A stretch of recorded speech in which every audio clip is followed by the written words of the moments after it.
Good evening, everybody. I know I am really pushing the edge of my usual start times, and I've had a rough day. I kind of knew that things were going to get like this this week. Basically, it's my last week at my current job, and my boss is actually quite understanding of it and is very specifically telling me not to push myself. But the big challenge that I'm running into right now is that I know there are a couple of things which I have sort of a unique specialty on, and I can save people a lot of work if I get those things done. I've kind of resigned myself to the fact that all of the things I would like to do are not going to get done. But that doesn't mean that I will sort of throw up my hands and say, my colleagues are hooped.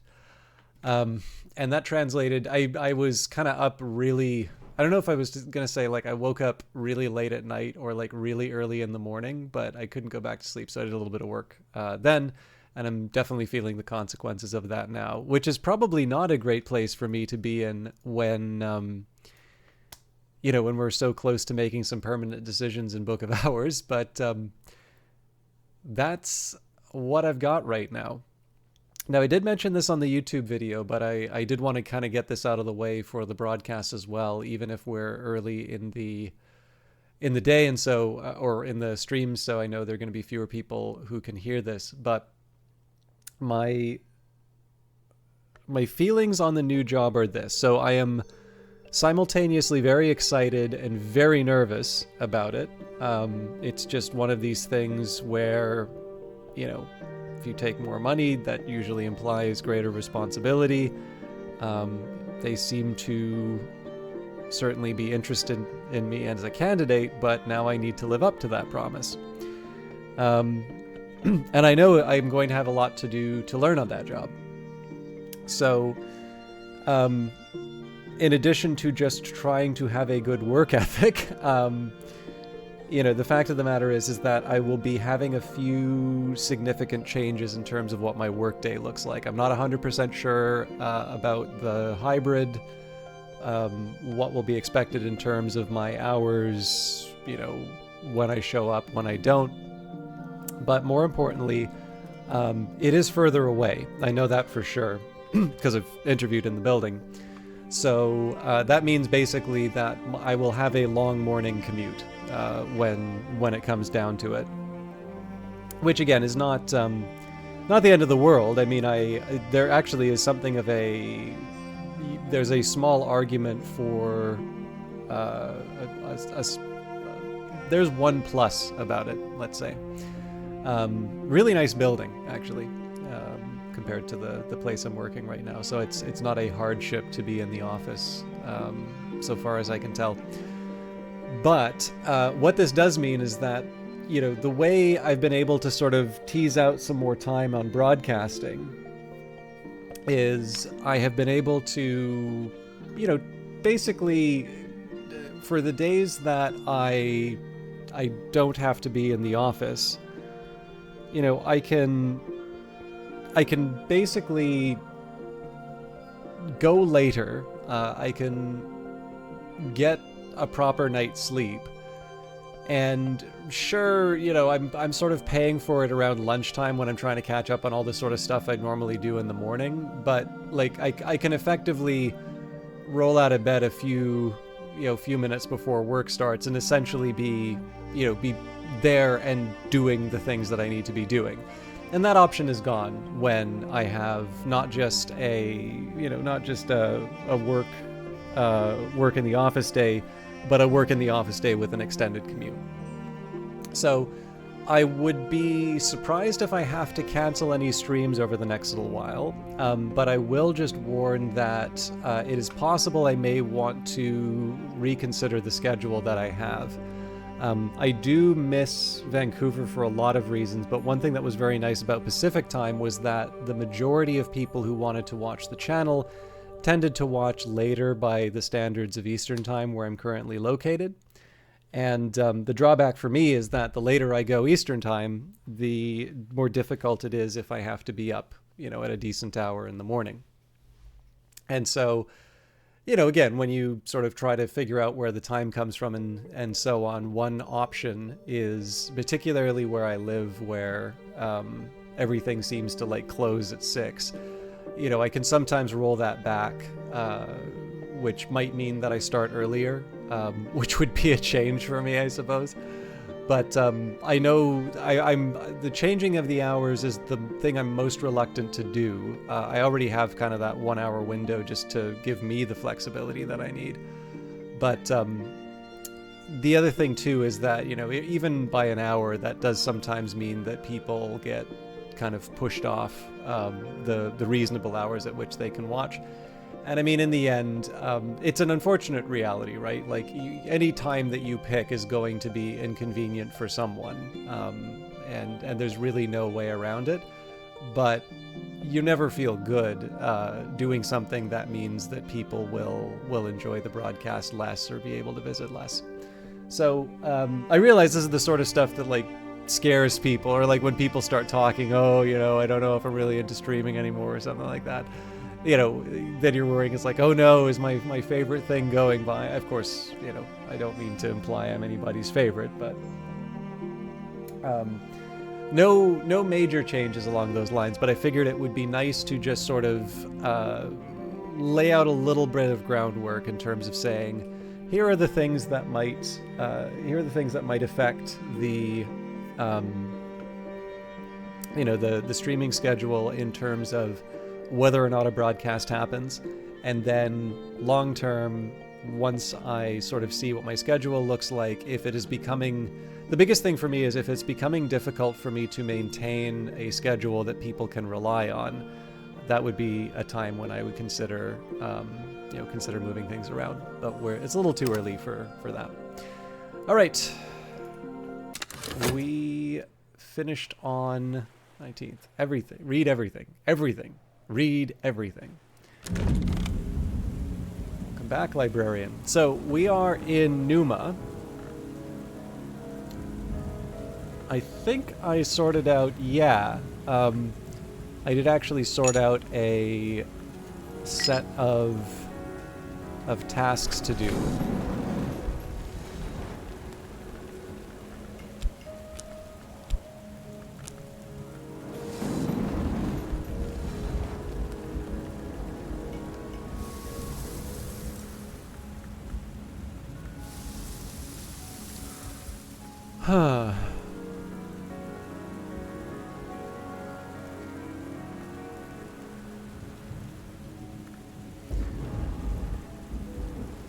So the problem I've got right now is I know I was going to level a bunch of stuff up. Actually, I seem to remember... Oh, yes. Okay, so we cracked Path and Pilgrim. Now, if I was smart, I would have written my next steps down somewhere. But I'm slightly worried that I didn't. So let's just see on my tablet.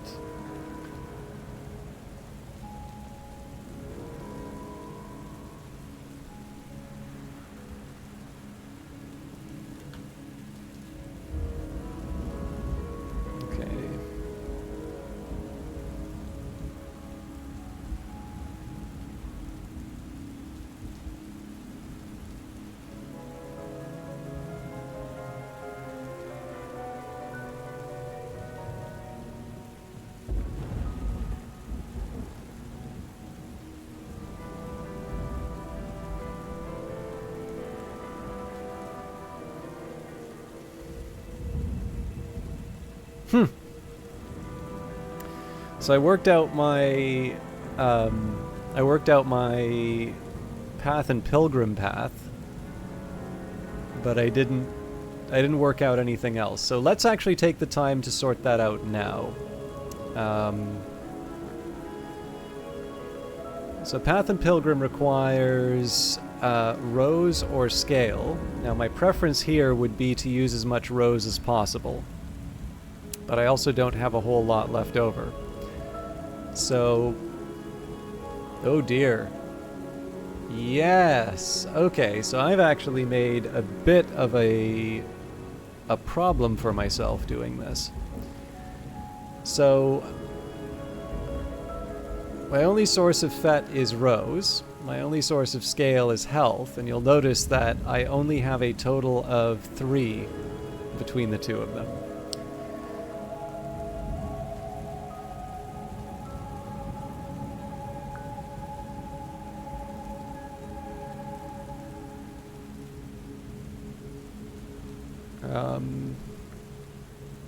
So we go from 1 to 2 using the FET.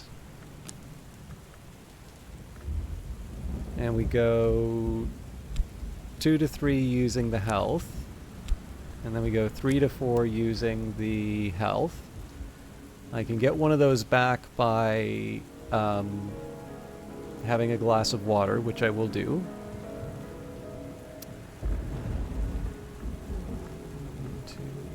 Okay, so I've got an occult scrap here and then the wormwood dream. So the question is, so I seem to recall I was probably going to do something like level up Magaphine Mysteries.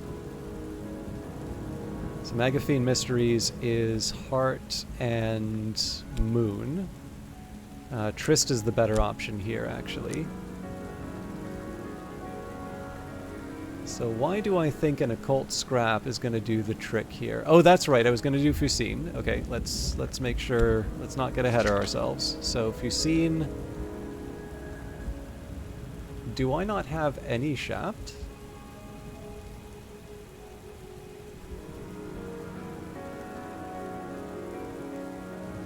That seems like quite the oversight.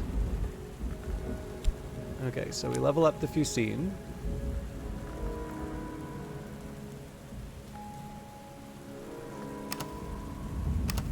Yeah, where'd all my shaft go?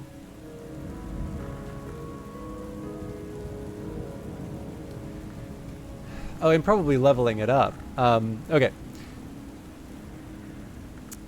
Let me rebuild what I had here. So, fat, health, core for the Fusine, possibly. Then the Wormwood Dream and the Storm would be for the Magaphine Mysteries, so that would be a Trist. Okay, now from there, I guess we would try Pearl and Tide, which we theoretically can do with another Trist. But for that, we would need Rose and Moon. Okay.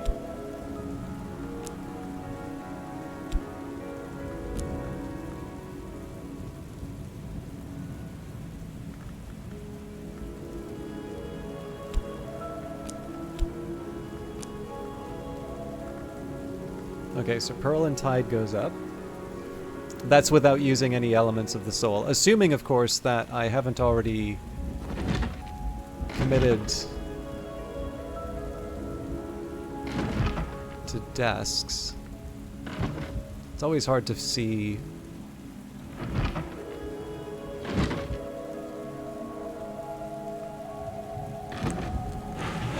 Oopsies.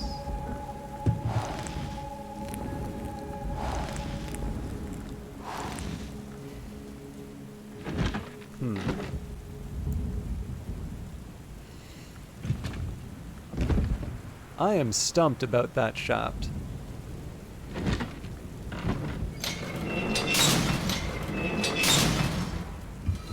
There it is.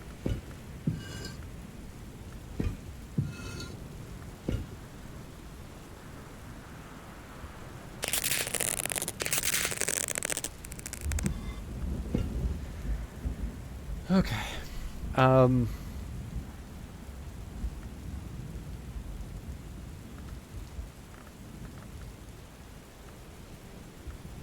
think it's the Occult Scrap, Forbidden Epic, and Noombroom to bring up Pearl and Tide.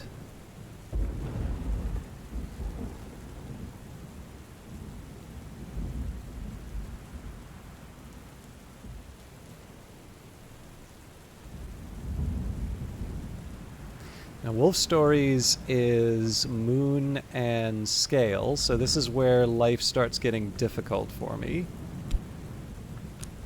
So, Wolf.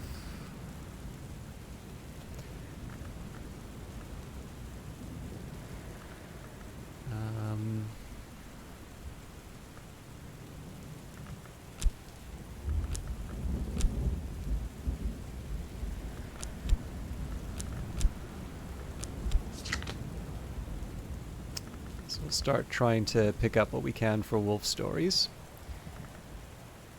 Leaves and thorns. Okay, so that would be...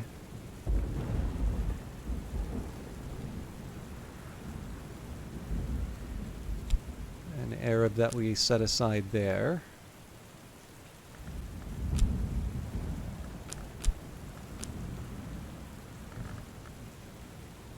Yikes.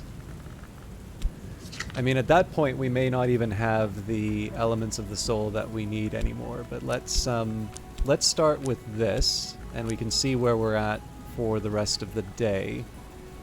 And I'm going to move the health up 1 because I am likely going to want to restore that using the drink. Now, this means that I'm basically not harvesting anything in Numa, but that's life, right? Okay, so let's say that we're on our way for restoring our lesson.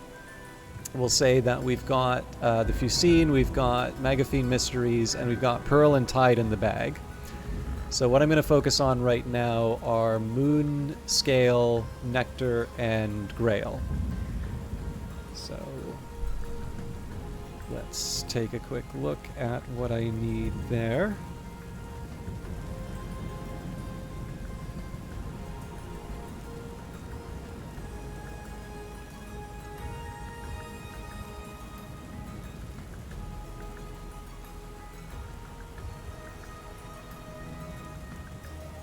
So Beguiling Melody is a good start.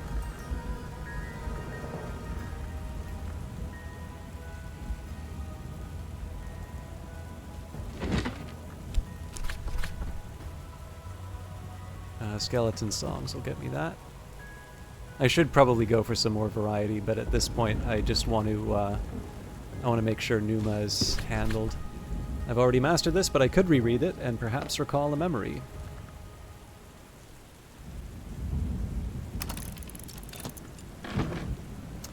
Okay.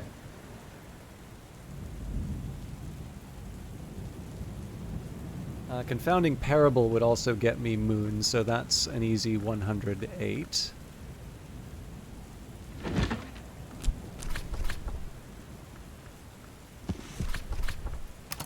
And in a similar sense, the collected Hush House lectures should get me... I don't think I have anything for this desk right now. Collected Hush House lectures should get me an intuition.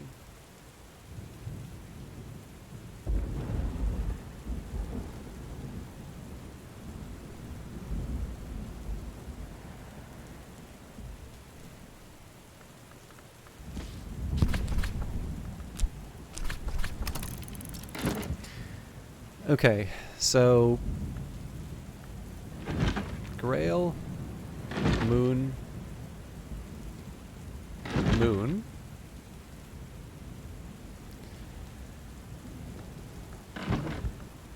And again, the priority right now is Moon and Rose and Scale.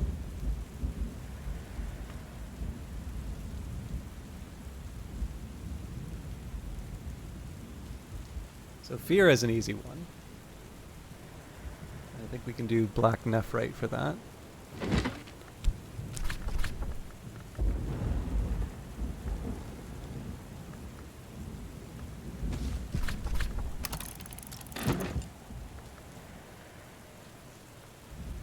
And a Contradiction will get me a Moon that I need, so...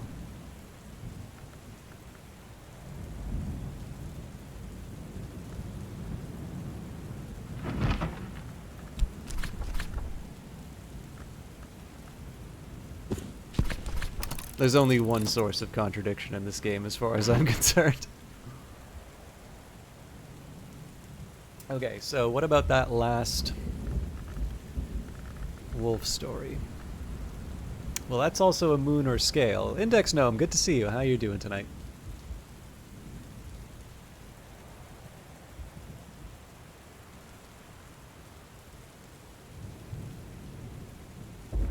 Hindsight would work.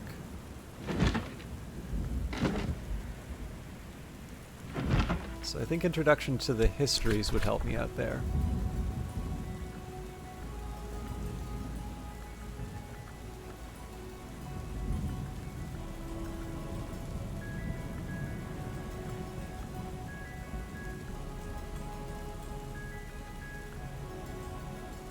Surely I have Introduction to the Histories.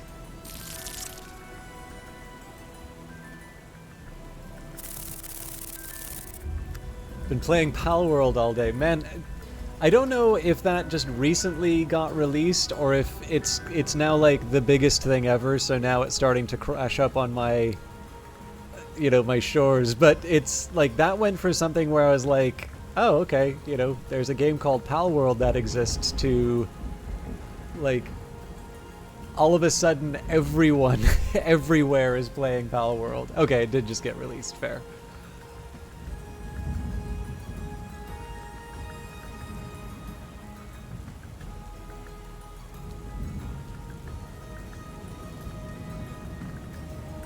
Now, I feel I always wind up misplacing Introduction to the Histories, and it's possible that I don't even have it, and that I'm mistaking it for the Wainscot Histories.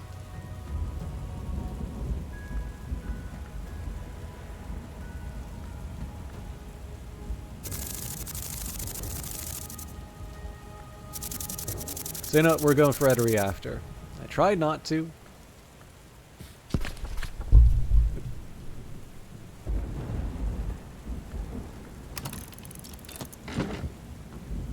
So right now the Ascendant Harmony is not touched. So I guess the important thing is, are you enjoying it? But yeah, so right now I'm going to settle for just working what I've got right now. We will satisfy Aunt Mopsy, and we will see what the season brings in terms of restoring various elements of the soul. Alright, Nyctodromi will take my shaft to new thresholds. So I didn't appreciate this would mean that I would give up all of my shaft, although that does kind of make sense. Yeah, I think that would be a fair assessment. This is Numa. Nothing more unusual than usual stirs. A visitor may still arrive for a general consultation. Oh, this is right.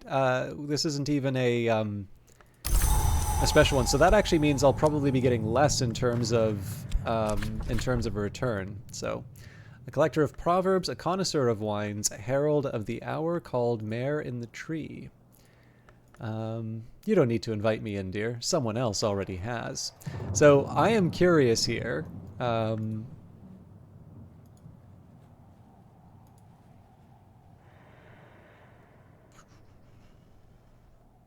don't think this Kittling Ripe was the one. Ah, yes. I can't actually give her... But there's definitely collected proverb. It's the snare in the tree. Yeah, collected proverbs of Aunt Mopsy. You don't need to invite me in, dear. Someone else already has.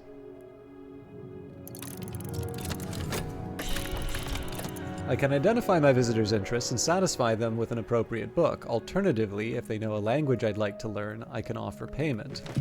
So payment for my visitor has nothing to offer. So I am going to start by seeing what the Snare of the Tree offers. Ooh, that publisher in Karashim. I promised her if she did right by me, she'd never see me again. Well, dear, a promise is a promise, but a story is a story. If you let me touch that book, I promise I'll give it back. Aunt Mopsy will examine the book and return it to you. She won't leave until her other business is concluded. Now, I have a suspicion that this is going to curse it.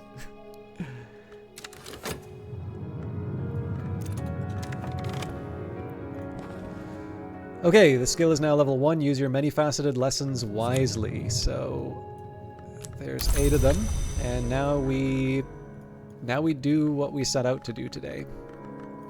So again, Path and Pilgrim is the first priority here, and I'm using the health so that I can. I'm using my health so that I can restore. close to 800,000 people playing it on Steam alone. I always like that measure whenever people are... Actually, there was a thread on Twitter, I feel, about this, where somebody was sort of pointing out the rather frustrating tendency for people to equate, like, dislike for a certain game style, which is perfectly legitimate. I mean, don't get me wrong. I mean, I get annoyed when people sort of trash games that I enjoy, but criticism of a game is a perfectly legitimate. It's what we do, and games don't get better if we don't have that. But there is this tendency now to equate that with commercial failure, and the easiest thing to do is actually just rely on revealed preference, right?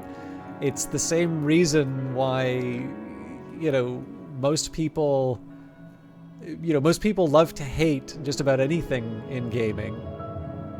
But there are some very clear measures that can tell you whether or not that is just, I am mad at this thing for some reason, or this thing is, legitimately unsuccessful. So, the Callisto Protocol, right? I think a lot of people wanted that to be good, and it could be good. But I do know commercially, when Krafton is expecting something like 5 million sales, and it achieves 2 million, and it's announcing that it is, lowering guidance as a result of the Callisto Protocol, it's hard to call that a success, at least by the, the standards that we would normally apply in that context. Saying you don't care for Pokemon with guns, is fine, but it's hard not to call Pokemon with guns anything but a very, very wild success. But the one people were talking about in this particular case was Doom Eternal. So apparently there seems to be a lot of hate for Doom Eternal for some reason, going so far as claiming that it killed the genre, because first-person shooters are really hard to find ever since Doom Eternal came out. And it's like, I haven't played it, but I get that it's not going to be for everyone. They do seem to have done something different from the other Doom sort of remake, but it's hard to look at that game as anything but a commercial success. A quick nap in a warm bed with something comforting to drink while the winds chase the clouds and the clouds chase the sun. Yeah. Although the conversations did... Outworld was playing Heretic and Hexen recently. I've never played either of them. They look real... I realize this is such a controversial gaming opinion. Hexen looks pretty good. I should try that game. What can I say? I haven't tried it. But I know that I think I guess the Doom engine is now retroactively called the id Tech engine or whatever, but I think id Tech up to 4, that's the one they used for Doom 3, right? Anyways, I know they open sourced all of it. Like, I think it's GPL, right? So, like, essentially, if you use it, you have to basically give everything you do away. So, which is, fair enough. Obviously, id Software sort of made its reputation for the quality of its engine, and it's certainly one that has inspired a lot of subsequent engines. I mean, it's kind of funny to call...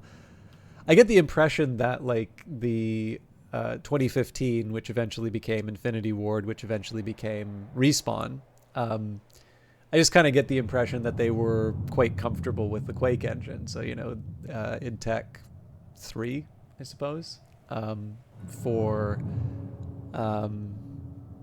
their Medal of Honor stuff, and then they go to Activision for to found Infinity Ward. So from that, the Infinity engine or whatever they call it's not Infinity engine, Infinity Ward engine. Anyways, whatever they use for Call of Duty, move that up to something that is their own, but again derived from id Tech. But when they turn around, I mean, it is kind of interesting to hear the story about Jason West and Vince Zampella, because I was not aware of some of the other stories surrounding those two. There's a rather good article in Vanity Fair, actually, which covers the details. Hello, Junkie Man Gamer. Good to see you again. But, when they go off and make Titanfall, they use the Source engine. And, of course, Source has some traces back to that old id technology. So, I don't know. I was kind of thinking on that a little bit. And I would kind of like to learn... I'd like to branch out from the stuff that I currently do. Like, essentially what I'll wind up doing is I will write scripts of varying complexity to do data analysis. I know enough to, have my notebooks, and then I have specific scripts that I invoke, and I know in some cases, if dunder, dunder name equals main, double equals main, go into your main. I'm kind of aware of that sort of stuff. There is the difference between the sort of thing that you want to write as a proper piece of software as opposed to something that is intended to be a more interactive way of working so that you can figure out some data. But, the fact of the matter is I haven't really touched anything like C++ since I did a data structures and algorithms course in university. And obviously, in that case, they're not really teaching you software engineering so much as they're teaching you all of that stuff that you're going to... I mean, they're not teaching you for the interview, but that's all the stuff that presumably if you do a real programming job for, they're going to be testing you on. So there is a side of me that kind of would like to learn that stuff properly. And it's hard because in one sense, it's kind of neat to be able to look at some of that old tech and see how people did it, right? Once upon a time there was not an FPS, and then FPSs were a thing, and it had a very profound impact on the types of games that I play today. And I think it would be fair to say that the fact that those tools are open source probably means that a lot of people have taken inspiration from them, even if they've not directly used that source in their own game. Obviously, it depends on how close you want to say. Like, I don't think Titanfall or Apex Legends is a Half-Life mod. Like, I think that is a full-on game. But it's just one of these things, right? Like, I don't know if this is a common thing for programming people, but definitely, like, for me, when I'm sitting down looking at a code base, like, for the first time, I'm just struggling to find main. It is quite hard for me to sort of make sense of something. Even if I'm looking at something I'm reasonably comfortable with, like scikit-learn, it takes a bit for me to get a read on what's going on. But I'm not going to get better if I don't look at this stuff. Anyways, this has absolutely nothing to do with Book of Hours. Maybe one day Book of Hours will release the entire Unity source code. You find that coding skill is the least important thing you look for when you hire. Math and even language skills are more useful. You can learn... Oh, yeah. No, I agree completely. Like this, and this is a point that I actually kind of made at work, which was... Because, they're looking for how to divide up some of the responsibilities that I'll be leaving behind. And I'm trying, like I said, I'm trying to leave things in a good place. Like, all of the infrastructure is kind of just there. So I'm sort of saying is like, there's more tedium than I would normally want to leave for someone else. Cause like, I'm very much of the opinion that I really feel uncomfortable asking people to do things that I would feel uncomfortable doing myself. So if there's this long slog of like manually going through some data on a website, and it's the sort of thing that you can't really put together, even if you're really good with regular expressions, you really can't put together a script to just regularly take that, or you only need to do it once, and so writing the script may take as much time as actually just doing the work yourself. Like, sometimes you just roll up your sleeves and accept that it's going to be boring for a while, and you just write that stuff out. But the thing is that I have been under a number of like executive programmers or executive analysts, and like, sure, if it's university, if I'm an RA for someone and they're focused a bit more on the high level stuff, fair enough, right? Especially because for those people, I really am learning how to do very solid empirical work. Like, at least the university I went at an excellent economics department. I'm sure it still does, has an excellent department, although obviously diminished since I left. But yeah, like in general, I don't know, like I don't like the idea of sort of treating a colleague as sort of an Oompa Loompa who is there to like do the copy and paste job that I feel too good to do. Now, you know, when there's a wide disparity, like when there is something that is utterly essential that I do, and, you know, sending that off to someone else is a good management of time, absolutely I'll do that. Like that is fair. That is just being efficient at work. But like I under normal circumstances, I'm not going to want to essentially give someone the crummy job, because they're not necessarily going to learn from that, right? But in this case here, like, the option is like to try and... Most of the people on my team are sort of shaking off some of the rust with relational databases. And I'm not like a whiz at them, but I know my way around like SQL Alchemy. You know, I've got... I don't use it as much. I'm using it more now.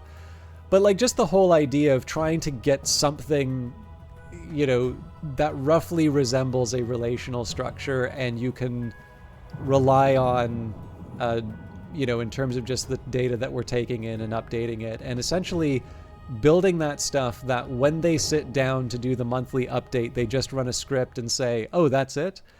That's the stuff I really want to get in place, because I know if I leave that for them, that is going to involve learning 2 or 3 brand new concepts and then employing it in a production environment where the quote-unquote expert, and, you know, I am not an expert, I am just happen to be better than my coworkers at that, you know, they're...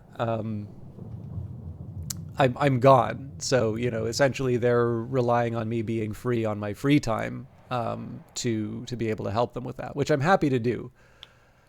But anyways, long story short, like that is more or less the case that I kind of go with them, is like, you know, the Python stuff that I've written, because most of them use R because they were told to use R by a not entirely thoughtful colleague.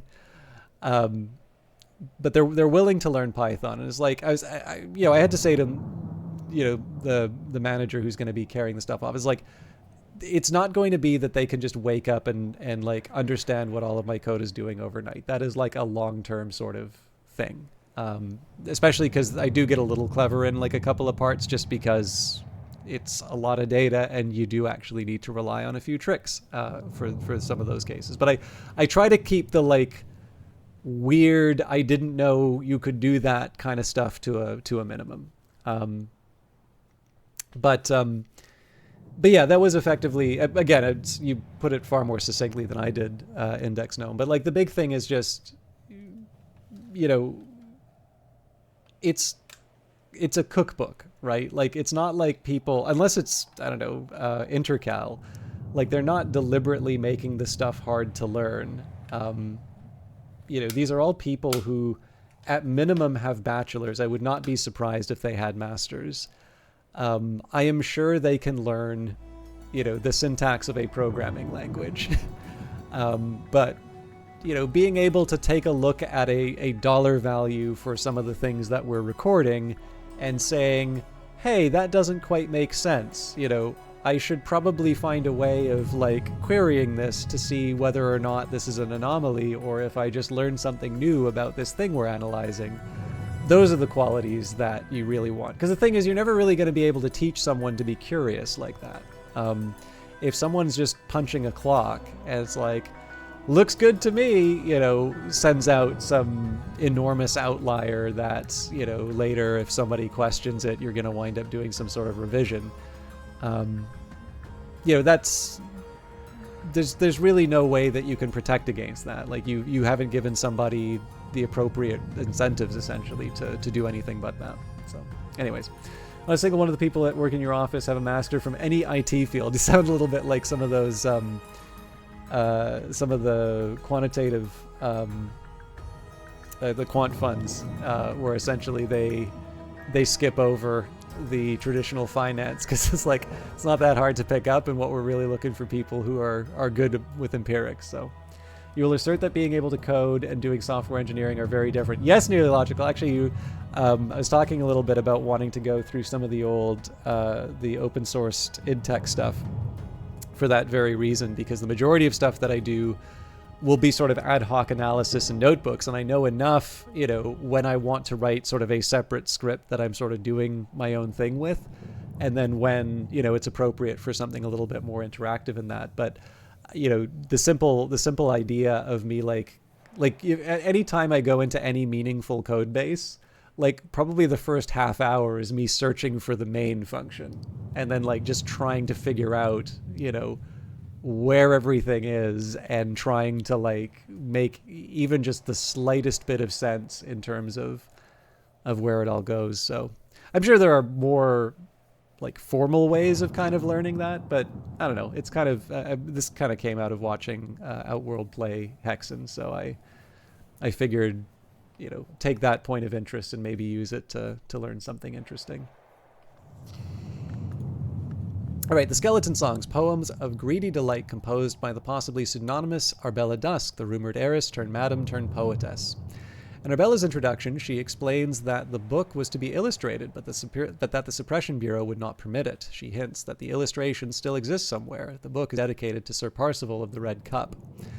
The 26 delightful fruits, the 7 chastisements, the 9 gardens, the 4 regrets. Okay, I gotta be a little careful in terms of where I put this stuff, but... Also, I should be cranking out the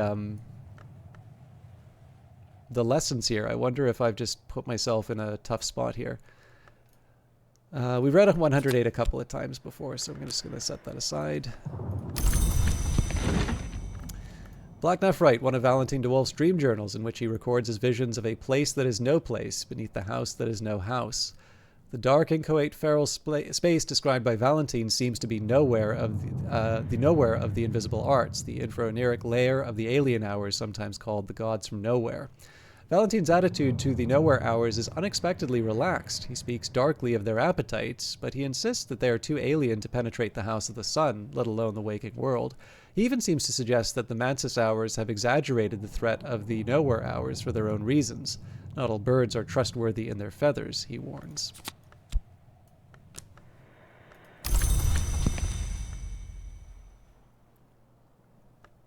Yeah, well, that was kind of the appeal of like trying to look at something real, because like I was talking about this with, so just to give you an idea of how my attention is completely in the wrong places for these, I was actually talking about Forth with someone. You all know Forth, right? I'm sure you were all working with it today.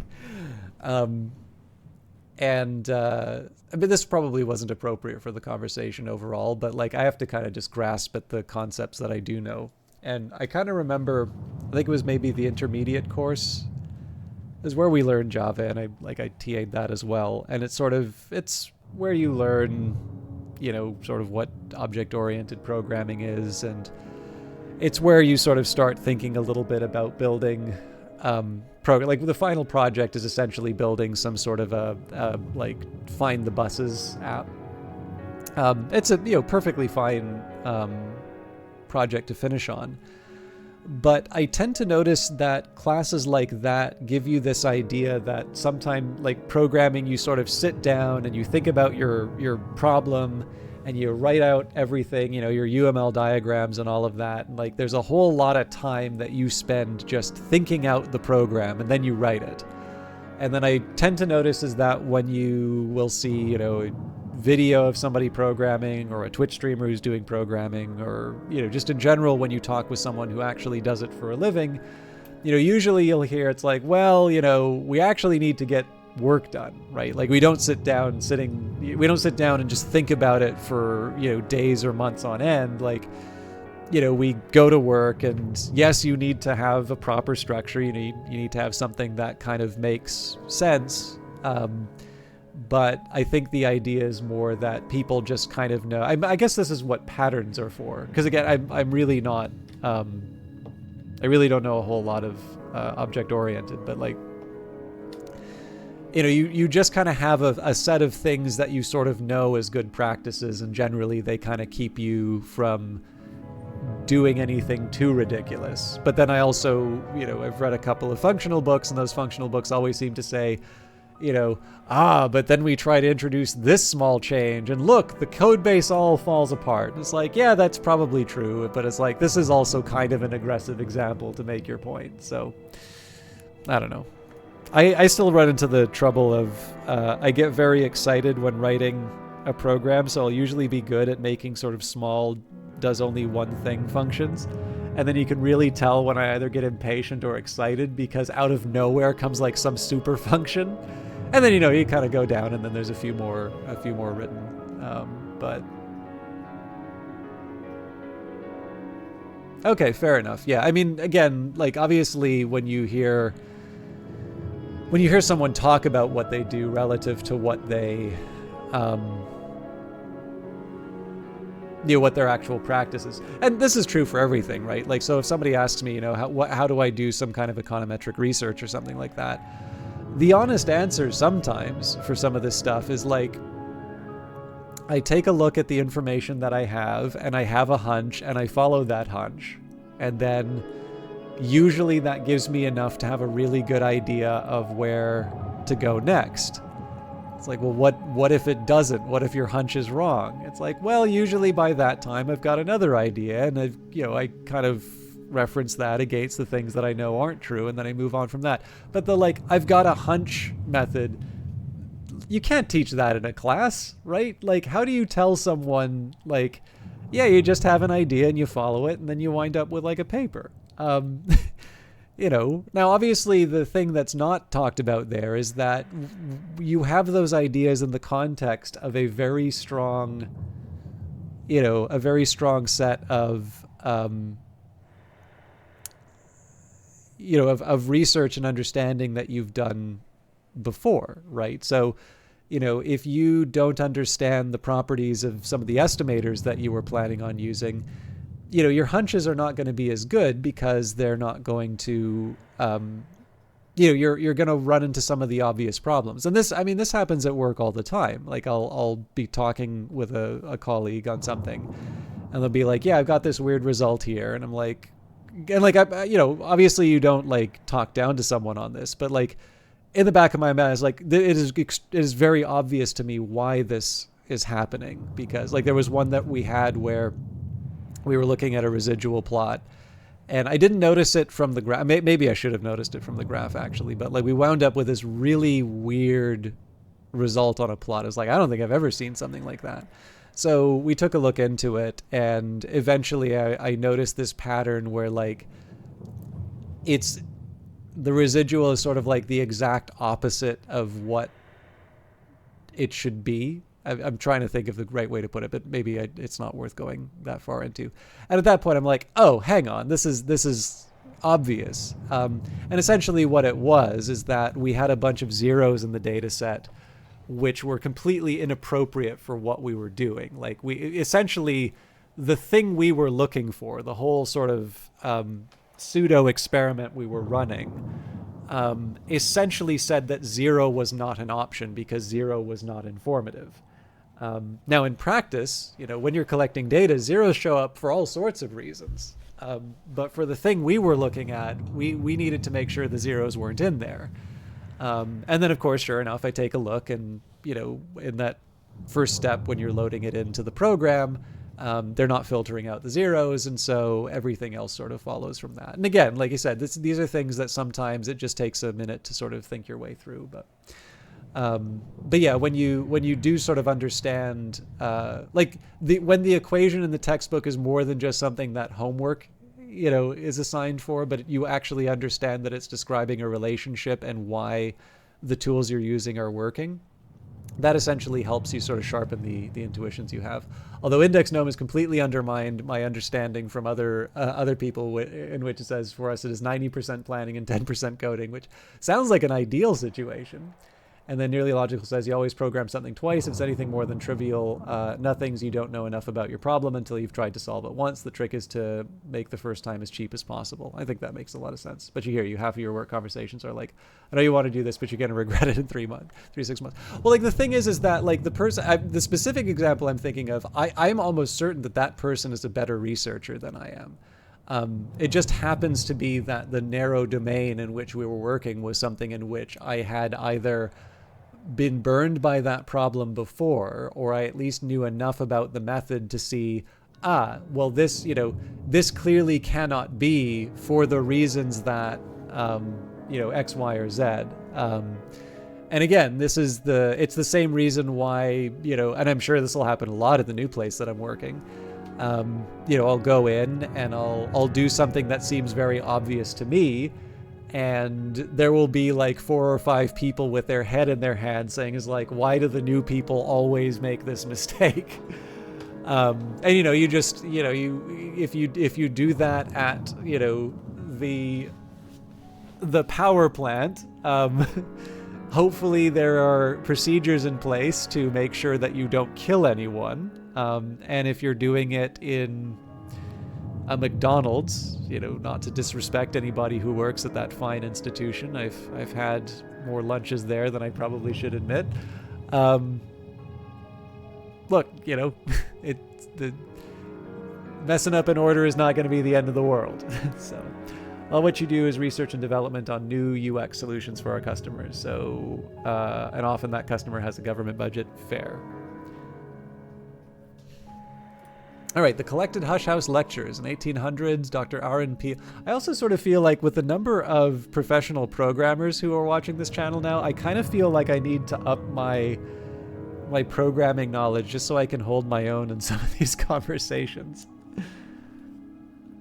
In the 1800s, Dr. Aaron Peel was invited to give a series of lectures to the Curia. They combined his pithy view of the histories with his particular brand of unhelpfully ironical insight. In 1776, the third history, Louis declares the Mask of Masks and forbids mention of the Great Writhing within the walls of the Palace of Versailles, although at this point the worms are observed to move openly along the boulevards of Paris, sometimes even in daylight. The army is redeployed to defend the court. The mask lasts 1 lunar month and attracts several of the long abroad in Western Europe at the time, fleeing the worms or hoping to take advantage of the desperate Louis, or seeking access to the sealed mirrors of the palace, or just eager to attend the most inventive and desperate debauch of the century. Many know espouse wormish sympathies. Let 100 histories flourish, tear down the tyranny of eternity. To grow long is usually to cast off these sympathies. There would be no immortality without eternity, and eternity, we often seem to decide, is the only tyranny as long as we are not eternal. You're such a programmer that you don't program much anymore.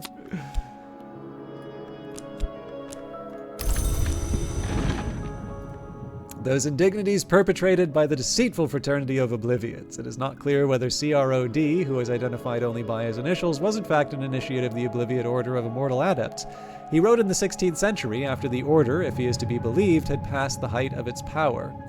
58. That they did claim inheritance of the traditions of the House of Leith, but that they have disregarded both its most sacred and most beautiful ceremonies, where they are not found convenient.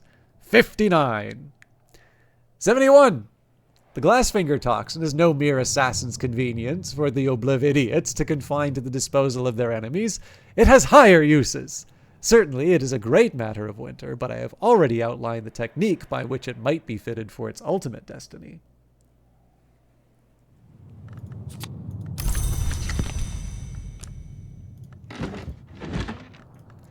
Ettery After, an anonymous erotic novel occasionally claimed to have been written by Ava de Wolf, although at least 2 duels were fought in her honor to avenge this slander. The novel graphically details Madame Ettery's various imprisonments, ravishments, and escapes in the debauched Commonwealth of Tinctures and its neighbors, the Pious Atrament.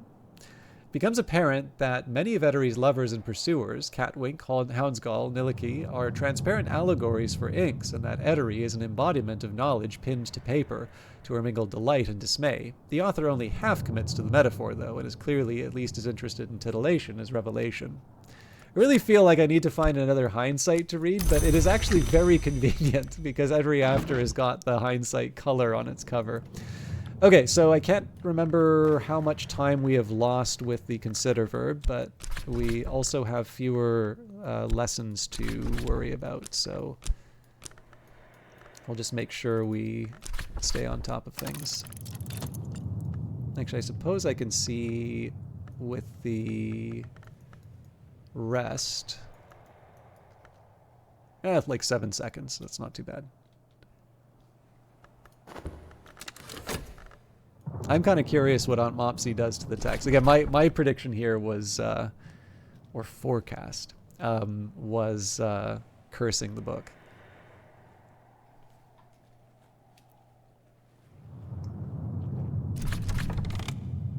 There you are, dear. A little lesson for you.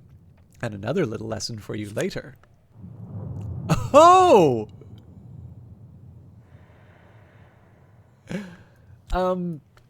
That kind of throws things for a loop. I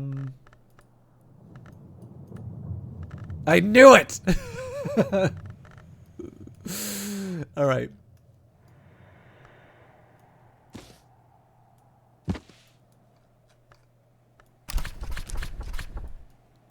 Now for every single person who was mad that I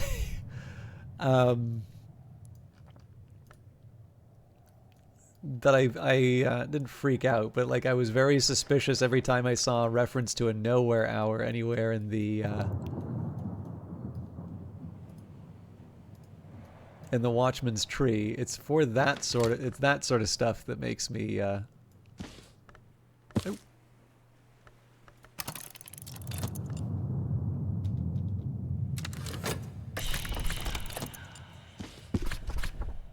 Nectar, suitable reading. My visitor has horticultural interests. The answers can be found in my collection.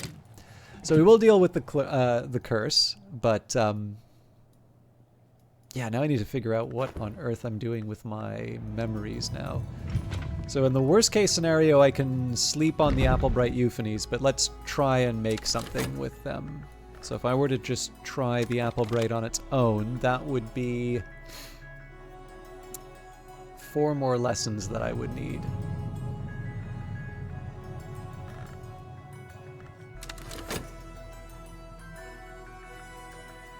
So I don't know, Nearly Logical, if Sweeps has encountered that yet, but I know we need to find a way of subtly encouraging her to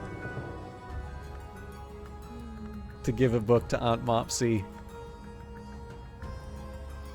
Now that I know what that consequence is. Okay.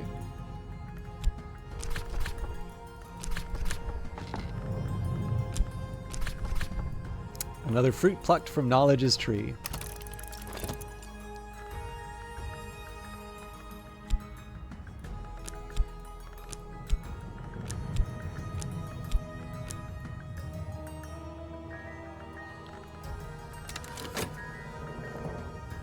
Trying to see if maybe there's no way that the Ascendant Harmony is gonna work here. Did I do most of this?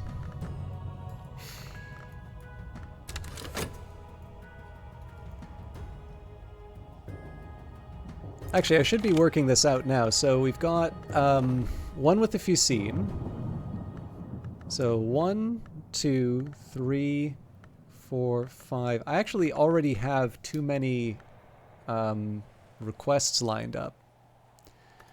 That'll be convenient for the Applebright Euphonies, but it does probably mean that I'm going to have some elements of the soul just sitting around not doing anything by the end of the day, which again is not a particular hardship. You started making a small game with your kid last week. She just turned 9 and wanted to learn how to code. What are you using to make it? Or are you doing it the hardcore way and beginning from scratch? You're making an NES game. You're gonna God, what is it? 80. I used to know this. I think I actually made a note on a different page in my notebook. Just a second here.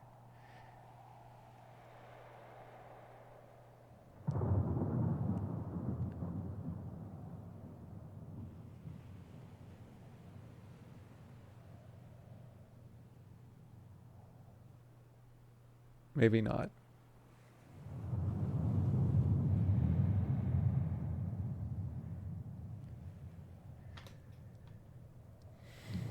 Thank you, 6502 assembly. Yes. Using Godot. Gotcha.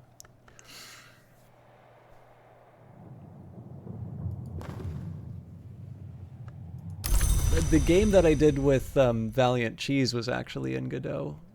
It's nice that GDScript is very Python-like, although I'm very annoyed that they don't do list comprehensions and have very clearly said that they don't they don't ever intend to put in list comprehensions. And I'm like, but I like list comprehensions. And it's like, obviously I know how to do it otherwise. It's just, I like my toys. Why can't I have my toys?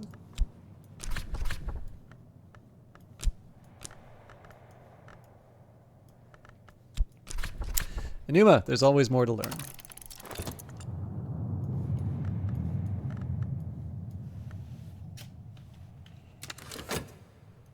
One of the things, so I'd actually heard about Godot before it was cool. In the local game dev community, so this is one of the reasons why I really like going to those Dirty Rectangles meetups, is there were a number of people who were very much into Godot, sort of way back before all of the Unity stuff sort of kicked off. So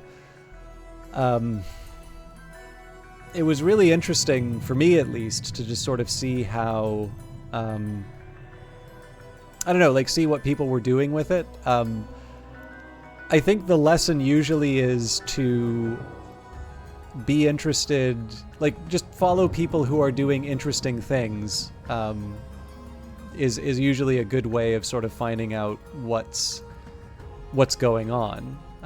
But obviously, you know, seeing people do very capable games in Godot is quite an inspiring thing, and that kind of put it on my radar. And then of course the Unity stuff happened and all of it. I mean, for a while the Unity forum just basically became a list of things that Godot could do better. I'm kind of happy that Unity forum, the Unity subreddit. I'm kind of happy that period is over, but you could use Python directly with the language extension work. I have no idea, nearly logical. I mean, again, I was collaborating with Valiant Cheese, who I haven't seen in a while, but he was using GDScript, and I mean, again, I would never want to be the sort of person, especially when I'm invited to like work on a project. I would never want to be someone who's sort of like, well, I'm going to use this thing that I'm used to, and you have to work around me. So it was a chance for me to learn, and part of learning is working with unfamiliar things. But yeah, if I can use Python directly, great. Although again, GDScript is not difficult. So I've actually heard that from someone about the Unity screen. Like, there's for a very long time, the made with Unity screen has always been sort of seen as a negative feature, because essentially you have to pay to get rid of it, and so people who maybe aren't putting the same kind of effort into their games, would that's where you're going to commonly see them. But there's a couple of game developers I know who have actually said that they like to see that logo, because it's sort of, they get an idea that it's not necessarily going to be the most polished thing in the world, but there's sort of this earnestness behind it. So, but I think it depends on context, right? If you're someone who's kind of used to trashing stuff that you don't, that doesn't fit your expectations, then I imagine that probably seeing the made with Unity sign is going to make you mad. How fruitful. You've satisfied your visitor and earned a reward, but the more they learn, the harder they will be to satisfy in future. So if you spend a 10 Spintria to bring about Numa, and it happens to be the end of a given season, you don't actually make your money back. Although I am still okay with that, because the intention was to find someone who could maybe teach me Kernwek Hennebeck. It is. I mean, it's probably one of the biggest reasons why there is a much like I think in terms of the difference between Unity and its competitors, and specifically the Unreal Engine. Um, I really do feel like part of that perception just comes down to um,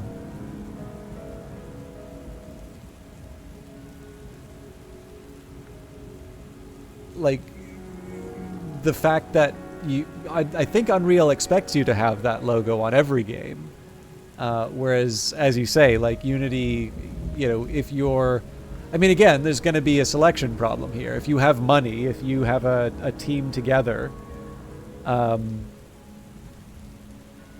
chances are, spending. I mean, actually, of a certain size, you have to pay Unity.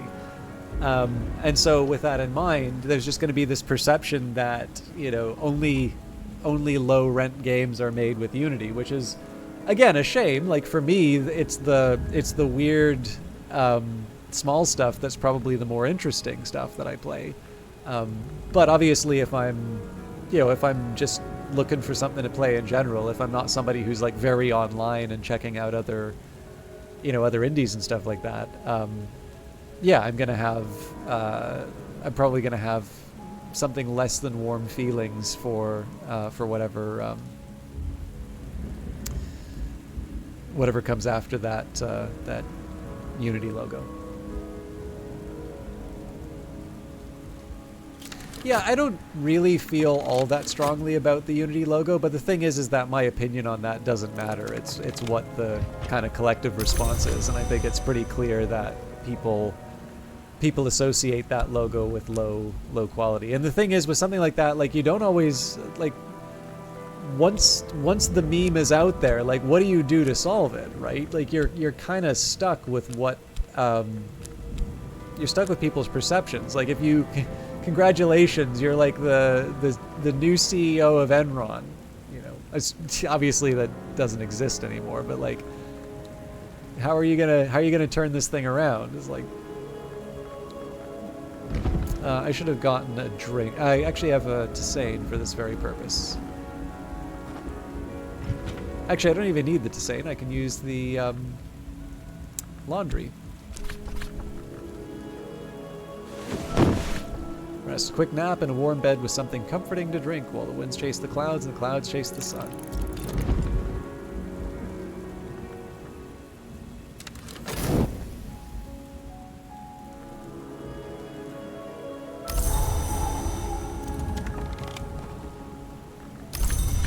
Actually, come to think of it, isn't MCI WorldCom?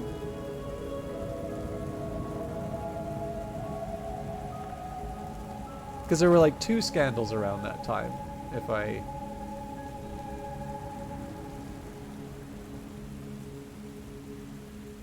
don't know. Somebody who's an American can tell me. The reason I gave that example actually is because of a TV show. It's only thing I know about the world is through TV. All right. Let's get Magaphine Mysteries leveled up.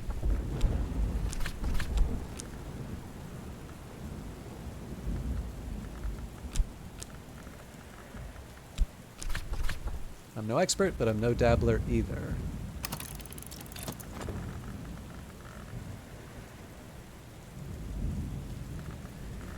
Yeah, so if I want to work with the Applebright Euphonies, it's probably time for me to pick up another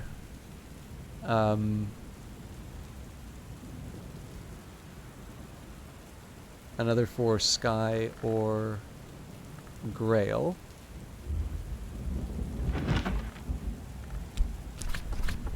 So the easy options here would be Traveling at Night Volume 2 for Solace. And What Does Not Bark for Storm.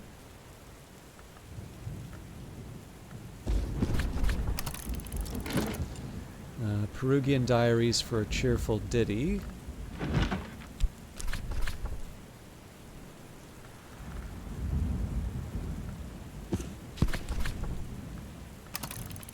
we already have a Beguiling Melody, so I can't do anything with that.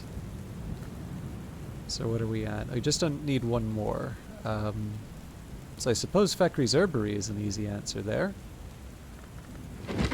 That gives me satisfaction.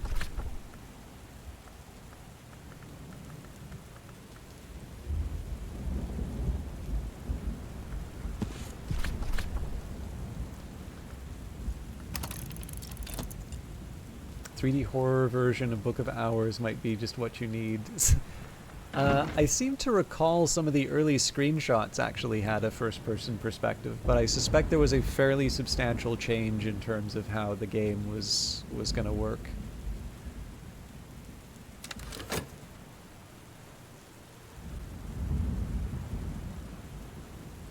Yeah, I mean, back when I looked at so like I've definitely looked at the Unity stuff quite often, just because, again, like whenever I think of things to write in terms of articles, it's usually, you know, try and find something that is either not being discussed or something that has one particular side being presented, like over-presented, and then essentially if I feel like a side is being sort of strawmanned, I will tend to want to try and offer, a little bit of nuance to it, which obviously doesn't exactly win me friends in a lot of cases, but I don't know, like I really dislike the style of writing that has people just, repeating I mean, I've talked about this like 100 times on the channel, so no need to relitigate that too much, but like obviously I do not like the Fox News style, and I think,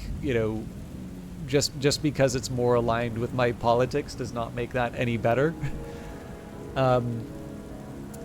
So, Unity obviously is in the doghouse a lot of times. I mean, this is even before the pricing change. And so, taking a look at it, it's like, well, what caused Unity to be Unity? And of course, there's a number of factors. Like, one of them is the rise of the App Store, right? Like, they happen to be, and it could even just be pure dumb luck. They were an option that was quite good at being able to deploy to the App Store around the time that the App Store was becoming a pretty important place to find success as an independent developer. And they've continued to work on that advantage in terms of making sure that it is pretty straightforward to deploy to any other platform. I might be misusing the term deploy, port, whatever the proper term is there. But the other thing is that, and this is the one, I mean, nobody's gonna like it when people say nice things about John Riccitiello. It was under John Riccitiello's tenure that it stopped being this product that you'd spend like $1,500 to get the Unity pack for. And it wound up becoming this engine that you'd sort of pay this sort of nominal subscription fee for, to get access to sort of the whole thing. And again, as Nearly Logical points out, that is definitely a very different way of looking at game engines. Now, the money's got to come from somewhere, so they still sold services. That's what all of the ad stuff was for. It was up to you to decide whether or not it was worth it. I think Unity's position was that, being able to market and, generate revenue from your game is as essential as being able to put a player on the screen. Other developers feel otherwise, clearly. But yeah, like when you're talking about a shift in terms of the engines and that, I think it's not even just a question in terms of being able to do so. Like, so I think at the time, even under their old sort of, this is kind of expensive sort of model, it was still quite inexpensive compared to, a Gamebryo or an Unreal or something like that. I guess around the time Unity was coming out, I don't know if id was still licensing out their stuff. But even then, like they really doubled down on that, low cost option. And I mean, it seemed, and to a certain extent, it did seem to pay off for them. Like, obviously, in terms of market share, there's a very large number of games made using that tool. Just, I think their problem is that they they're having trouble making money off of the people who are using it. So that's why we're seeing some of the changes we're seeing now. Traveling at Night Volume 2, the annotated dream journals of Christopher Olopoli, sometimes called the only readable occultist. Literate, entertaining, bewildering. There is an extensive discussion on the comparisons between Olopoli's own dreams and those of the Emperor Elagabalus, who Olopoli regards as a dupe or avatar of the sun in rags. The white is west of the world, Olopoli remarks, and winter does not wait forever. Elagabalus found his way to the White Door at last, thankfully. Speech can't pass the White Door, and honestly, Elagabalus never had anything very interesting to say. I tried to follow in his footsteps, but I never learnt enough of the white. I suppose I'm thankful for that too, but here's what I do know. So we'll add that to the Ascendant Harmony.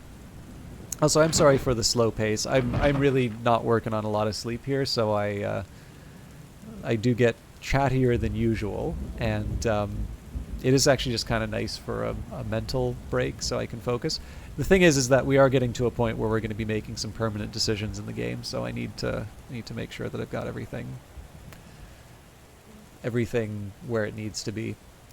What does not bark? Alexander Probst writes warily of Calyptra, a law or principle or society which prevents the dissemination of dangerous knowledge. Calyptra, like the planet that occludes the star or the Doylean dog that fails to bark, can be identified only by its absence. Even the name, I think, must be a mask. Calyptra is said to make exceptions specifically for the libraries of the Watchman's Tree. Does it make those exceptions so the Hours can make use of them?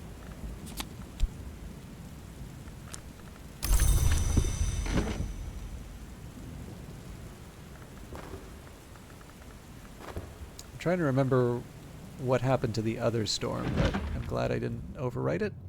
Perugian Diaries. In 1907, at the age of 18, Christopher Olopoli left Strathcoyne's household to study theology at the University of Perugia in Italy, enrolling under the name Christopher Strathcoyne. For 4 years, since his adoption from a Bristol orphanage, Olopoli served as Strathcoyne's pupil and protege, but his relationship with this austere and secretive man was always complicated. His journal confides, I still think Fraser's intentions are good, certainly he agrees, but I never understood the final goal of his investigations. He was never prepared to enlighten me, and good intentions or not, I can no longer bear the stream of eyes. We have agreed to part, almost amicably. Olopoli left Perugia in 1909 without completing his degree. He had long lost interest in his studies, and the latter half of the journal is concerned with his studies of Umbrian folk songs and notes towards his own compositions, which are of widely varying quality. One of the better ones, In the Marshes of Night, suggests he visited the site of old Lake Fursinus near Ortuccio. A rousing little rhythm.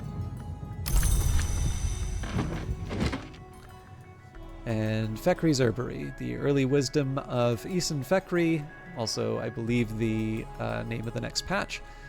At that point, a traveling healer, much later the secretary salvant of the Curia of the Isle. As a Scaptodon, Eason may consume only that which is found in the earth, so he's best with root lore. Eason identifies a pale seaweed found on the beaches of Cornwall as a useful source of rose and winter aspect. His tone here is a little guilty, perhaps because he's showing interest in sea produce, which might be thought unwise for a Scaptodon, and perhaps because his proposal to name it Ava's Locks suggests a tiny crush on the Pale Lady of Brankrug.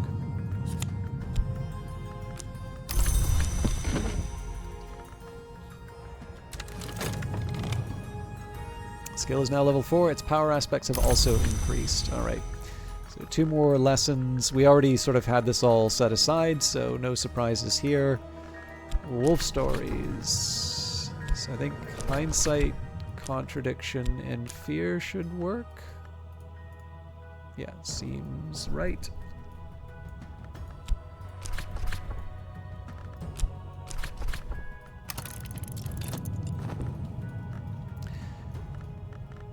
I'm going to take a quick check just to make sure everything else is sort of locked away. So with Leaves and Thorns, that's going to be Grail and Nectar.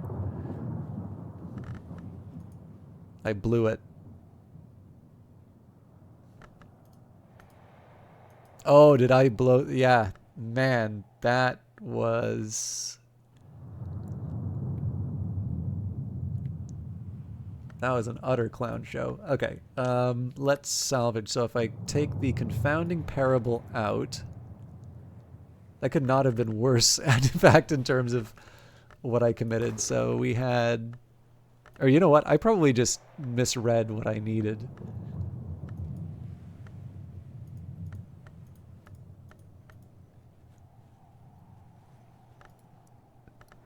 I must have looked at the wrong labels, because this very clear, in terms of leaves and thorns, there's clearly nothing here for me. But again, I do have a way of making this work. So we can switch out the satisfaction. We can give the confounding parable instead. The reason I can do that is because the Applebright Euphonies will use Sky. So the intuition's not helpful for anyone. So let's move the Foss down here. That's going to help me with the Applebright Euphonies. And I can get an Earth sign again because I've already used one, so we'll use the metal for that.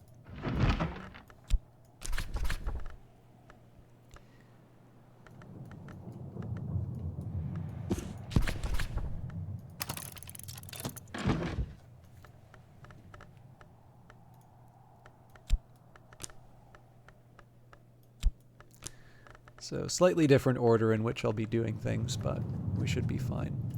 All right, let's find some... I think we'll start with the... Can't do leaves and thorns, but herbs and infusions. Aglaophotis, the other rose, only a Numa doesn't bloom. And then when we get my health back, I'll send that to the second one.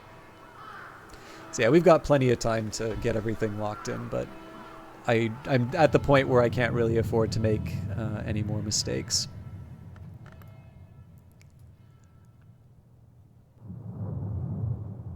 Although as long as I lock in another one of these, I should be able... I deserved a little quiet time.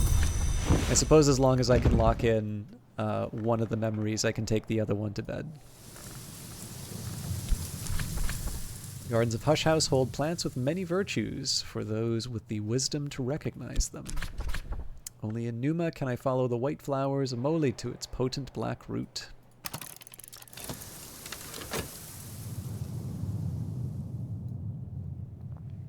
So I actually have a few things to do tomorrow. I'd still kind of like to investigate some other recipes, but I have a little... There's just a little less to do in that regard. But, I'll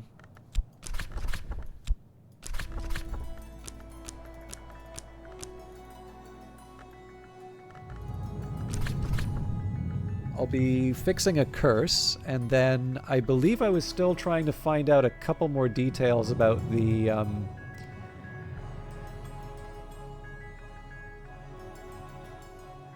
I think there was going to be a couple more details that I wanted to work out for some of the lessons. Alright, at last I'm something of an authority in this. Improve the skill to level 6.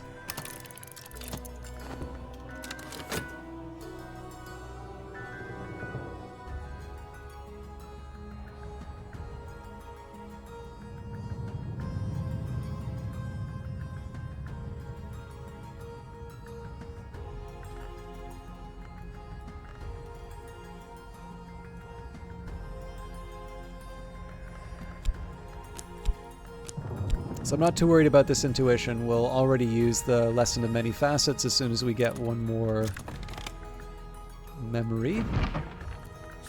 So there's the Earth sign. And the skill is now level 6. Its power aspects have also increased. So I'd say overall that's a pretty decent day's work. We only have one element of the soul left. We used up all the lessons, and we were able to get... I mean, I suppose one thing would have been nice is if I could get Path and Pilgrim up to level 5, but it's debatable as to whether or not I would have been able to make anything of it. Unless Path and Pilgrim was already supposed to be 5, that is possible that I just miscounted.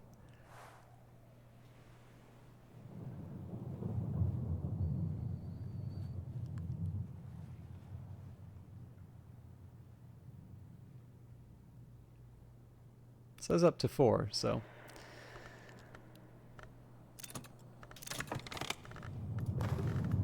Scale is now level 4. Its power aspects have also increased. Okay, so I clearly have a bit of organizing to do here. So let's just take a minute. I am going to reorganize my my elements of the soul as well.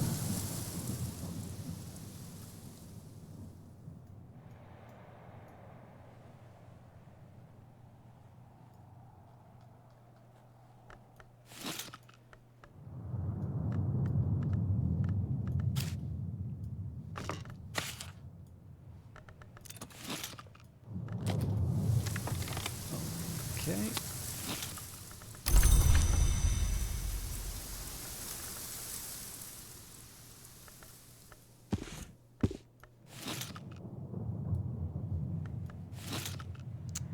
Don't want flowers, huh? Too close to the candles.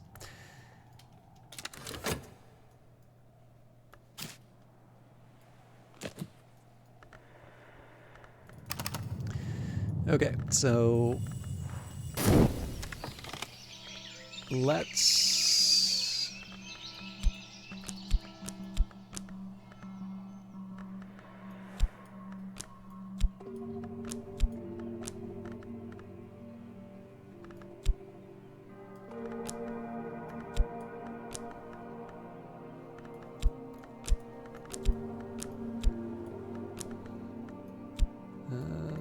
sorry, trying to work a couple things out in my head here.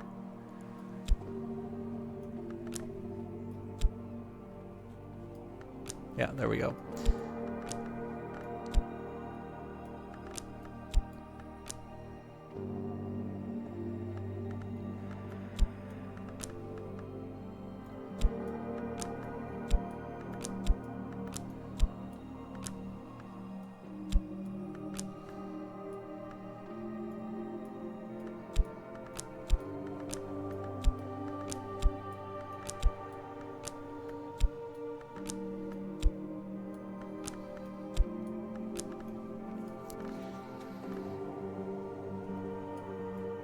Okay. I'm going to wind up committing some stuff to the Tree of Wisdoms, but let me just see where we're at with the rest of this.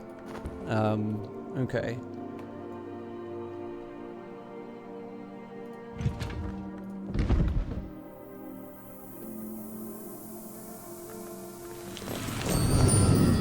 So in terms of things that I wanted to commit, at minimum, the Fusine. So Watchman's Paradoxes and Path and Pilgrim weren't options. Wolf Stories is not... Oh, right. We weren't committing Wolf Stories because I didn't like what it said in the Skolakosophy entry. I did like what it had to say in Birdsong, but... yeah. So Wolf Stories is a no. Inks of Revelation should already be committed. Yep. Okay. So we're good there. So yeah, my last option here is Fusine unless I wind up with a...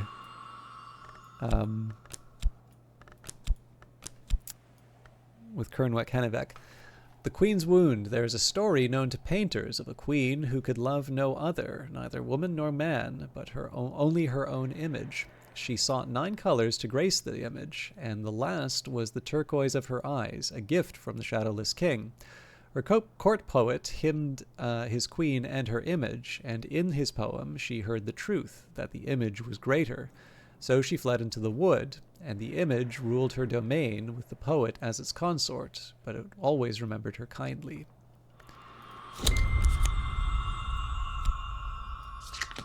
I don't think that change... no, that does change things, actually, because now I can take 2 of these Trist and turn this into a Trist 3.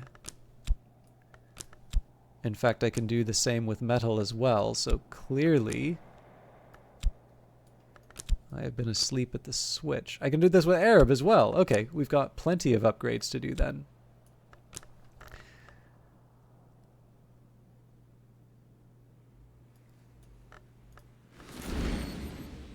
So yes, lots of tasks. So first of all, how are we on our labors? 10 more seconds. The inn is crowded with numerous heralds and pilgrims. They will be gone by morning. Until then, I could offer my services for payment. I might regret it. Okay, let's think about upgrades.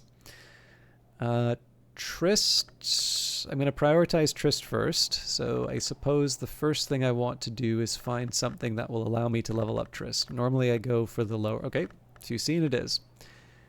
So Fusine and Hushery. So Heart and Knock and Hushery. Will not take Heart or Knock.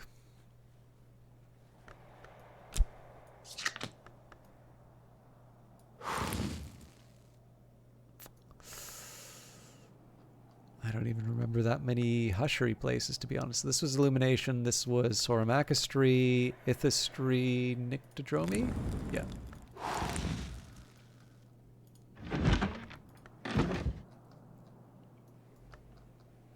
Oh, the, some of these DeWolf ones. So that would take the Trist, but not quite what I needed.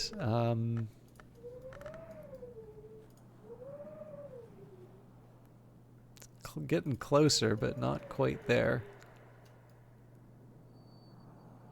This wouldn't be Hushery.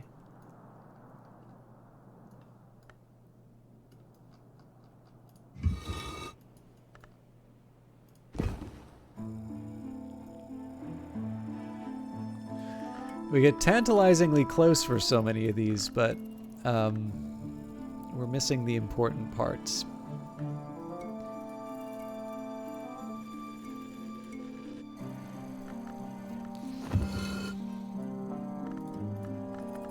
Although, no, I need to find something where I can put the skill in. Okay.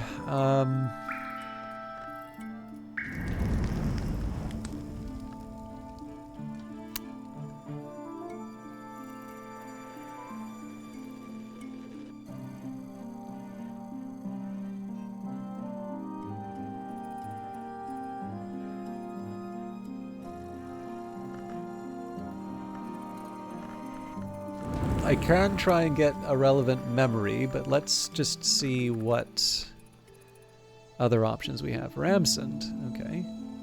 Ramsund and Snow Stories. So Ramsund is... okay, that one... oh no, this is Birdsong. Okay, that's going to complicate things a little bit.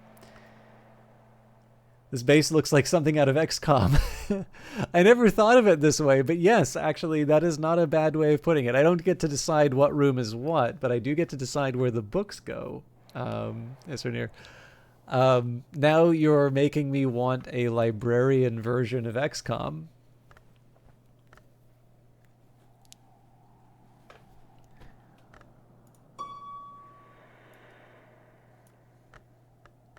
Okay, yeah, so we can definitely make things work with Ramsund here. Follow my tryst, Birdsong. What we were, what we will be. So we'll have another upgrade to do later. Metal, so let's see where we're at here. We should probably be...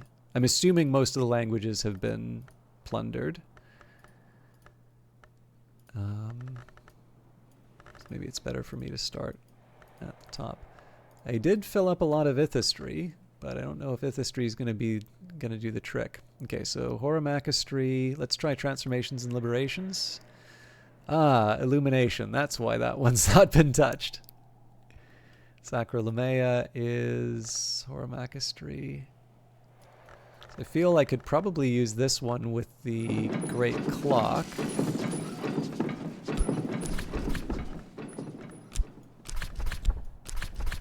Improve my metals. Horamachistry will heighten my aspirations. And finally, Arab. Reminds you of trying to find the correct ritual and cultist. I have to imagine that that's... I don't know, like, so... I got to be kind of careful in terms of how I say this, because like I don't want to give the impression that like Weather Factory just kind of sits down and says, what will be the method through which we infuriate our players today. But I have to imagine to a certain extent there is probably a reason why that connection feels kind of close. It's funny, like I have an okay intuition for a few of these, and it's not even just from repetition. So I would have imagined Bossk with Callicite, but also with the altar for the Sister of the Triple Knot, and Skolakosophy and the Rowanarium, and I can sort of see the Horamakistry a couple of times. I was a little surprised about the Hushery, but like I can sort of see it with the Sun Divided. Ithistry, definitely, I can see that making sense with the Madrigad. But some of the other ones are definitely a surprise to me. And again, there's just that question between the sort of familiarity that will make you sort of instantly recognize what you need, and then the kind of familiarity where it's like, I think it's this one. No, maybe it's that one. No, maybe it's that one. And I just kind of wind up feeling like a bit of an idiot. But that's what we're here for, right? Okay, so we've got the leveling up that I can currently do. There's going to be another batch of that in about, I guess, half a day. We'll probably have somebody that we want to talk with, and then I'm going to get some laundry done at the Sweet Bones. Or I will in 10 seconds at least. So let's set to work clearing out the curse. So, Keeper Skin. This book is blotched with Keeper Skin, a luminous fungus that grows in the wood we see in sleep and enters the world when a dreamer inhales its spores. Keeper Skin contamination can affect your Arab and core and spread to nearby objects. You can remove it with a skill that's effective against corruptions if you provide at least 7 nectar. So, the trick here is actually figuring out what's good against corruptions.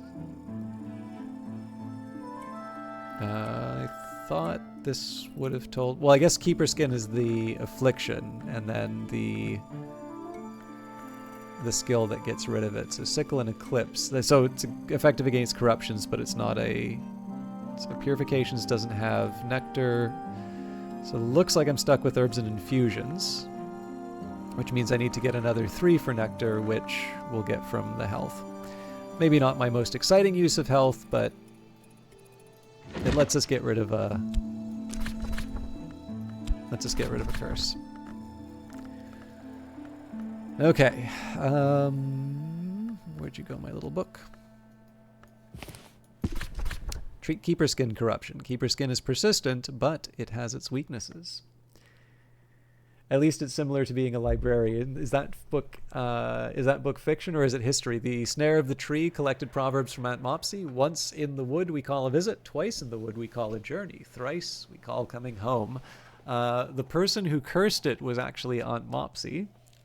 So I suppose the question is whether or not proverbs count as fiction. I mean, they're not literal truths, but I'd probably put Proverbs in the nonfiction section in most cases.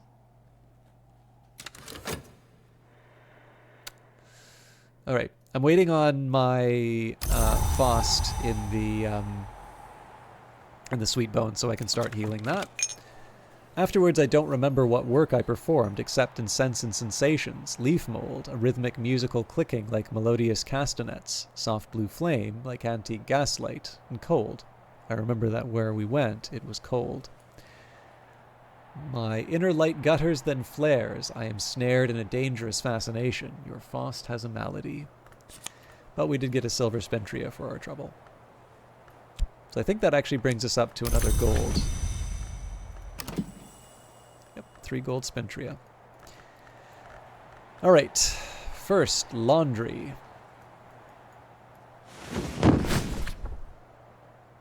For a shilling, the Sweet Bones will take care of my laundry. Oops.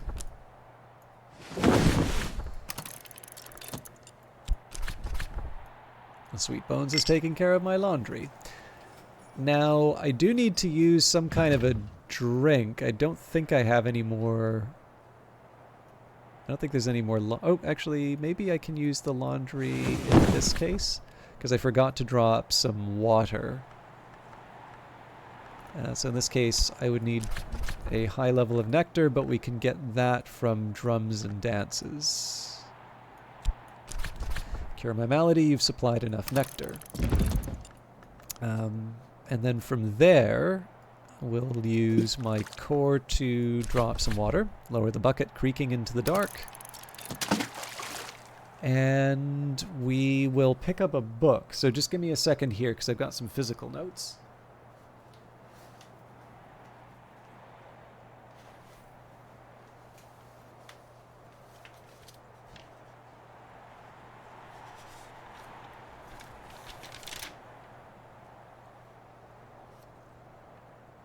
So I think a lot of it just came down to scale. The problem is I don't remember where I last left it off.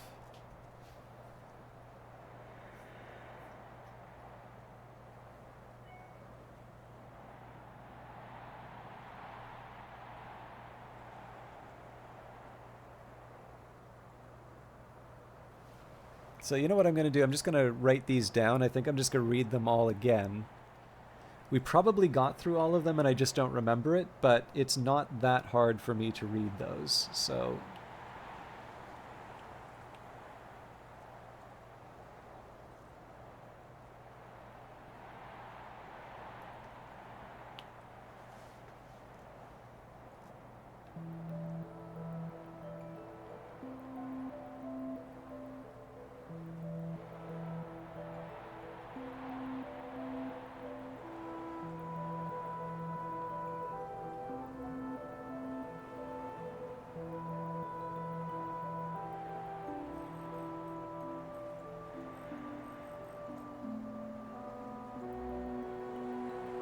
Yeah, so 3 rules, old lost music, and inescapable confinement all strike me as ones that I read before with enough scale. Actually, funnily enough, because I'm using the nectar, nectar with the curse, I'm not even going to be able to, do the thing that I want with it. But we'll, I don't know, I'll make it work. We'll need another day to do the stuff that I wanted, but I can at least start reading the books. This is your first time watching Book of Hours. You're really completely lost at the moment, but it's fun watching you work through things. Well, that's good to hear, Isserner. I actually couldn't remember if you'd seen Book of Hours before, so I should let you know it's completely appropriate to feel this way, even if you start the game. I'm basically at the end. So just to give you an idea of what this game is like, you wash up on St. Brendan's Cove after a shipwreck. You don't even know who you are. Your journal up here is waterlogged, and you go through sort of a personality test at the start, and then you find out who you are. So the person I'm playing is known as the Twiceborn. I remember that once I walked the House of the Sun as a bodiless immortal, but there was a matter that could only be resolved if I returned to flesh. Now, if I go back to the House of the Sun, I will be hunted and punished. If I stay in flesh, I will be hunted and devoured. I need a third choice. To remain at Hush House as librarian would be one such choice, but there might be something more. So, what we do here, to get out of the storm, we eventually get some help up to Brandkrug Village, and we found our old friend, the rector, Reverend Timothy. And over time, what you do is, with the help of the villagers, you start unlocking this library that you have been assigned as the librarian for, Hush House. So you start by opening up the Keeper's Lodge, and you go room by room. So this XCOM setup that you see here, it doesn't actually look like this at the start of the game. You need to earn every single room, and inside the room, you usually don't start with all of these books. You earn the books as you continue playing through the game, and that's how you start learning a little bit more of the story. So for instance, there's a reference here, right? I'm sure what I read to you didn't make a whole lot of sense on its own. There's a little bit more up here as well. I am the Twiceborn librarian of Hush House, and this is the journal in which I keep my remaining memories. The Twiceborn's third choice might be life as the librarian, or it might be something more radical, but you can complete this game by recording any history. You might wish to begin your studies with the Illumination wisdom. So there's this reference to this thing, the House of the Sun.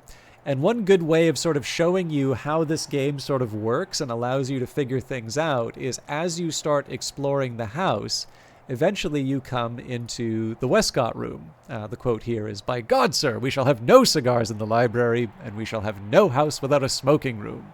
Dr. Ambrose Westcott, 1734-1797. But inside the Westcott room there is the Mansus, this painting. There have been many attempts to depict the House of the Sun. This, by the visionary painter known only as the Magyar, is the best known. It's signed and dated. If it's really the original, it must count as one of the great treasures of the house. And so, as an example of how you can work through things, so now we have another reference to the House of the Sun. In this case, it's called the Mansus. And there are definitely lots of references to the Mansus in all of the books. So, for instance, there's a fairly famous quote in Traveling at Night, which is kind of one of the most popular occult books in this setting, known as the Secret Histories. As every student knows, the Mansus has no walls. Well, it specifically refers to the woods in the Mansus, but again, none of this stuff is going to really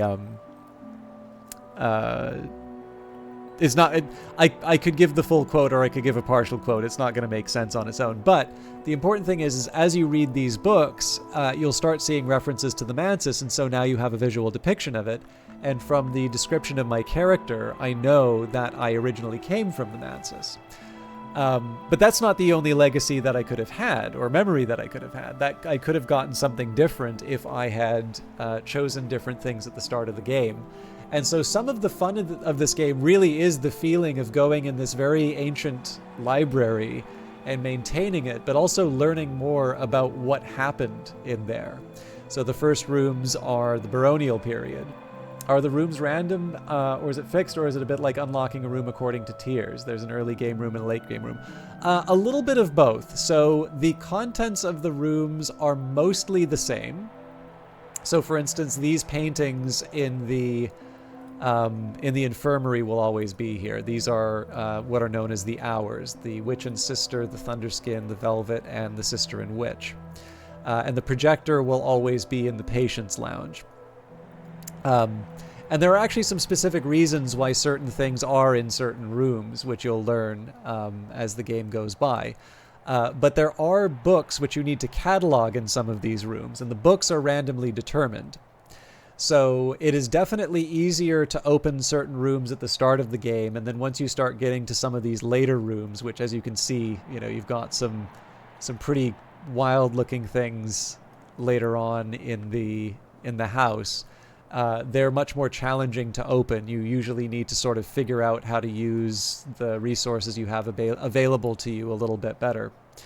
But one of the ways that the game is randomized is that there will be certain packages, there will be certain books that you'll get. So for instance, I know when I find a book in this room, it will be what's known as a baronial period book.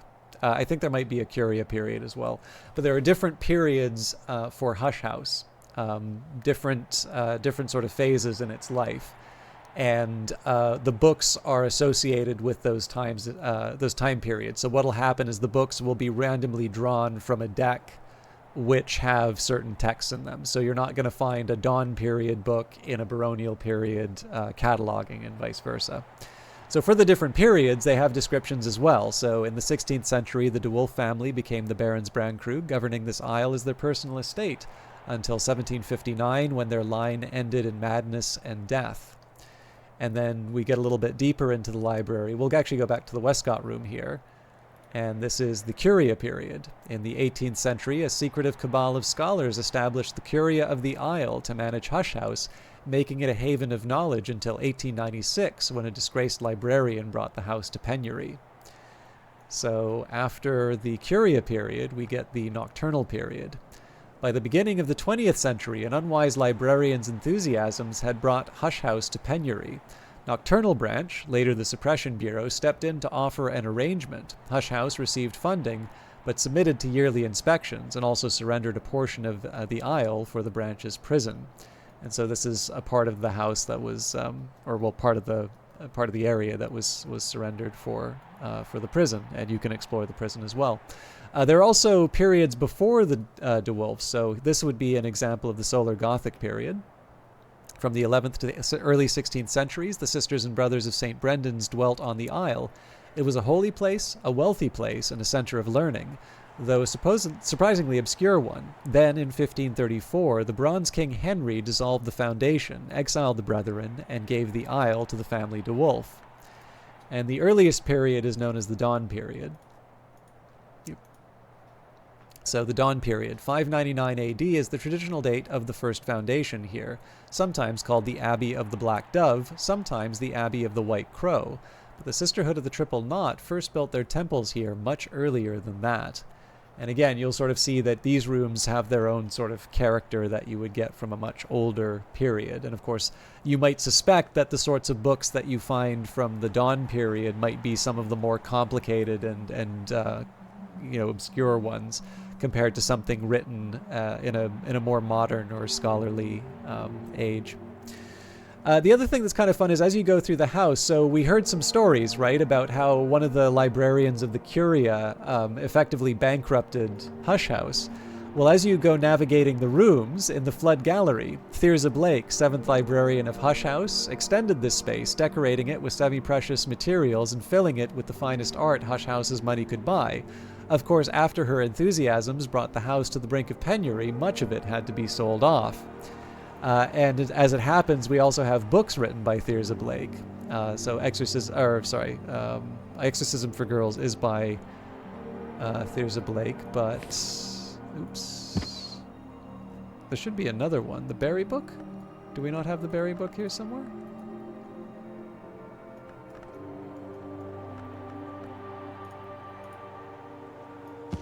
Of advice on containment. So Thirza Blake discusses ways to keep wood things out of trouble and Mantis things in it. So again, in this case here, we've got not just some stories about Thirza Blake, but we've got books written by her, and so we start getting a bit of an idea of who this person was. And then, of course, if you can find different busts, different statues, and so Thirza Blake, this bust is carved from malachite. A niche with a plaque who dwells still in the three-flowered tree. Maybe the book was loaned out. It's hard for me to remember which books I have over which playthroughs, because I was fairly certain I had the Berry Book, but apparently not. But yeah, so as you can see here, right, like when we're talking about figuring things out, there's the very practical matter of me just trying to connect different things in a way that accomplishes what I'm trying to do. But there's also the much larger game of sort of figuring things out in the sense of just finding out the story of what happened and sort of trying to put together some of the hints as to what's going on in this world that aren't necessarily communicated in a straightforward way. And to me, that's probably some of the biggest fun of this game here.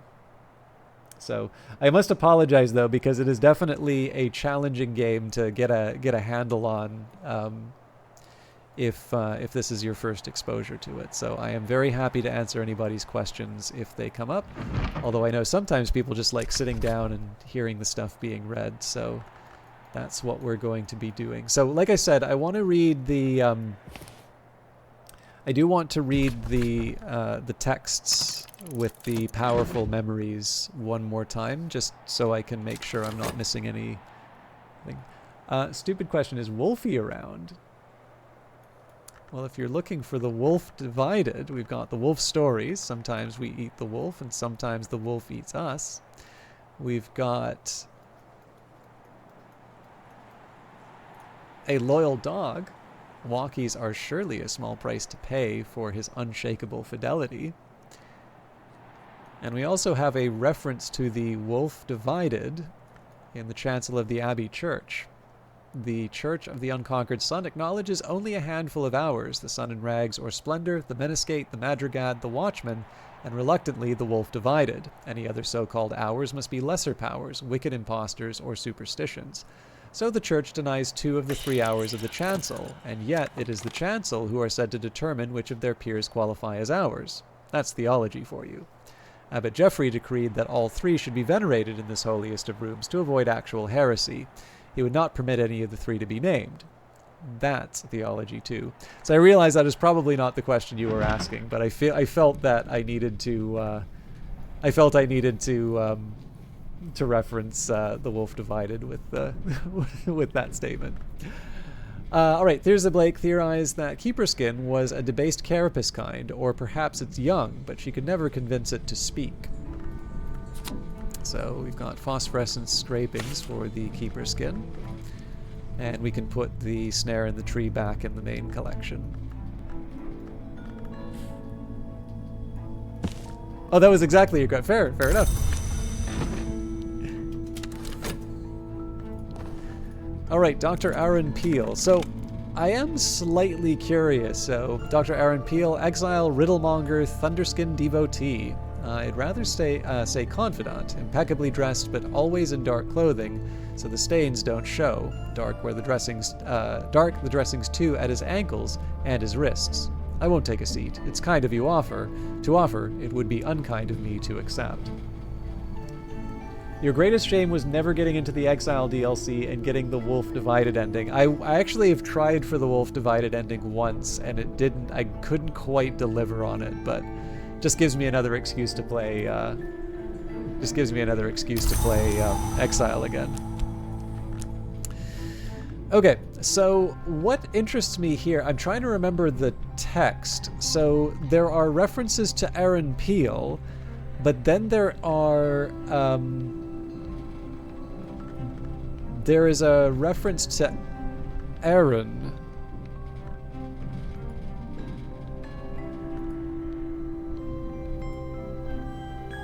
And it only gives the first name.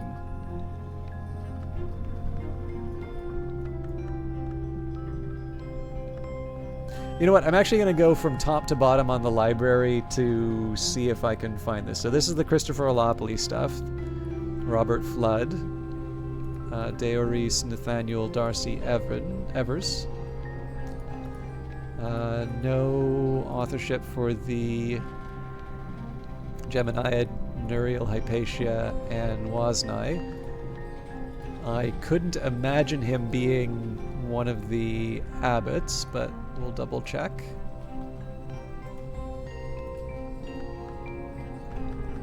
Okay, I also don't see him being in the Curia, but again, we double check. Oh, well, here it is. I believe we already talked with him about the collected Hush House lectures. I think he might have been the first one, actually, that we found out that when you run into the author of a particular work, he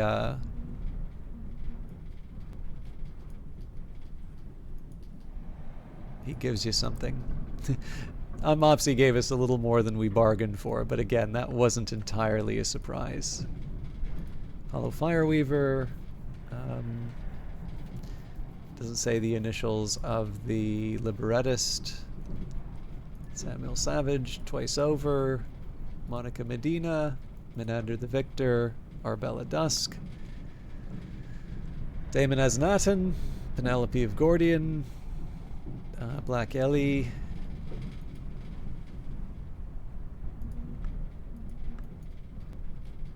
Okay.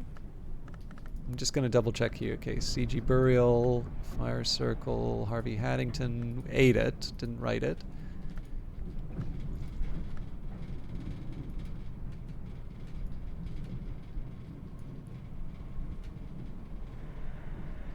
Alexander Sparrow, Juliana Zawadzowski, T. Everett Duplantis, John Schaller,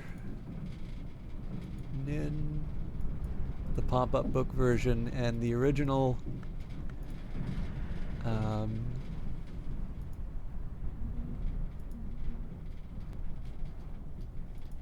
Omar. I wonder if I forgot that Schaller also dealt with the Singlefoot songs. I wonder if we'll get a chance to see him again. Okay, Unconquered Sun, but no names. Lars Westergren. Why can I never remember the Wayne Scott histories? William Gore, right. Little Sophia twice.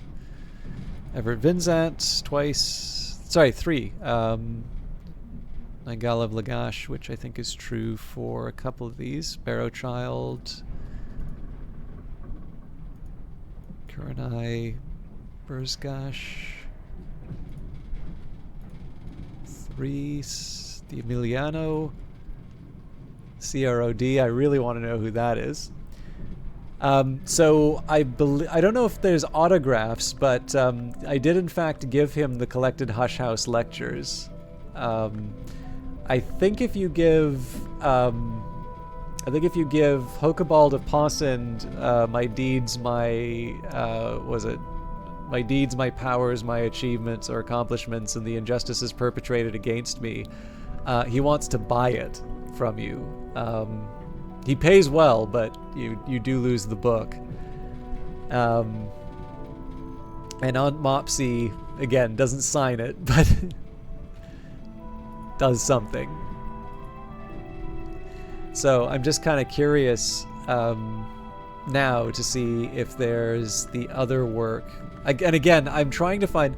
So the biggest reason why I'm interested in this is if I can find the work by, quote, Aaron. I just want to know if it's Aaron Peel.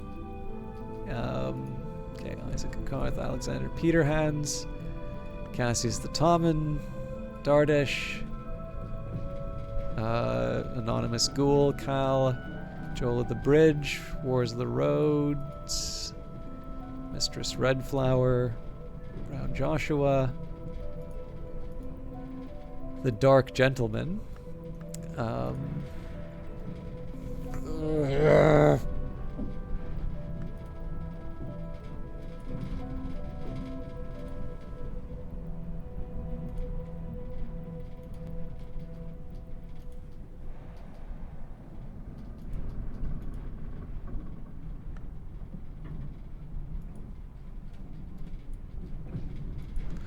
Two works by Pomander, Larkabus, Props. Wait, Victory at the Crowns might be it. Yep, erratic accounts by one Aaron of the hunting and consumption of supposed immortals by shadowy assassins, published in the late 19th century. So I don't think I can talk with him directly about a book. Oh, I can. The Victory of Crowns? You know, I can never quite remember if that's actually one of mine, or if one, another mine. Do you mind if I take it away with me? I'll swap you the other books I happen to be carrying. No, I won't tell you what those might be. Rocks are no sharper in the dark. Peel will give to... Oh, hang on.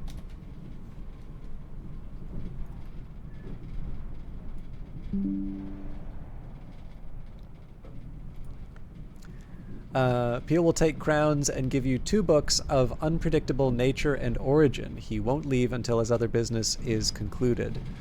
So I'm kind of reluctant to give up books, except that in this case, I don't know, like, getting more than 1 book overall I think is worth it, especially because we've already got what we can get from the Victory of Crowns. So sure, let's take it. Here you go, and here I go. A Manual for Departure. The author, who identifies itself as the Jekadu, claims to be one of the great hooded princes of the Land of the River. The style is informal, even chatty. And the Grand Passage of the Hours. The Limian Burzgash, gazetteer of the patterns and rhythms of the hour's progress through the Manses, from Concursum to Mallory, Mallory to Wood. You know what? I feel like I got a pretty good deal there. So let's talk about the affair of the Friar's Tapestry. A tapestry has been stolen from the Ostorium that depicts details of a very old rite indeed, one that may be performed at Gladwyn Lake when the moon is ripe. Exactly what it might renew is unclear, but almost inevitably somebody will try it anyway. So, the day, the night, and here we are again in the day. Marvelous. So I suppose that answers your question here, Esernir. He cannot autograph the book. He can, however, take the book.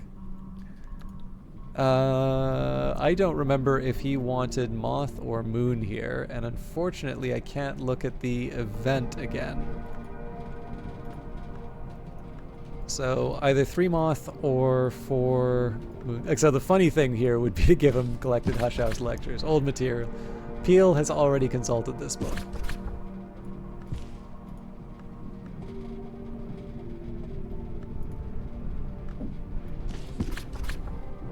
Moon suitable reading. My visitor has questions about hidden things. The answers can be found in my collection. Alternatively, if he's looking for Moth... Nope. Can't read if you've seen.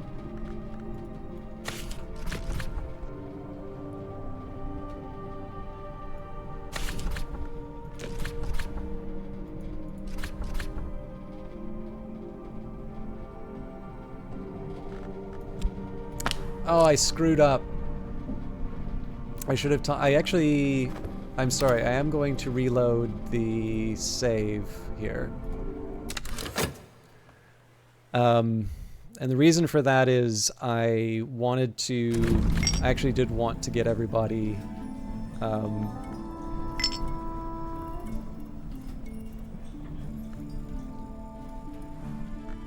okay, fortunately I don't have to redo all this stuff again. But I did want to actually get all of the works done. So my apologies. I really don't like sort of reloading like this, but I did kind of say earlier on that I... wait a minute. Okay, yeah, that's being worked on.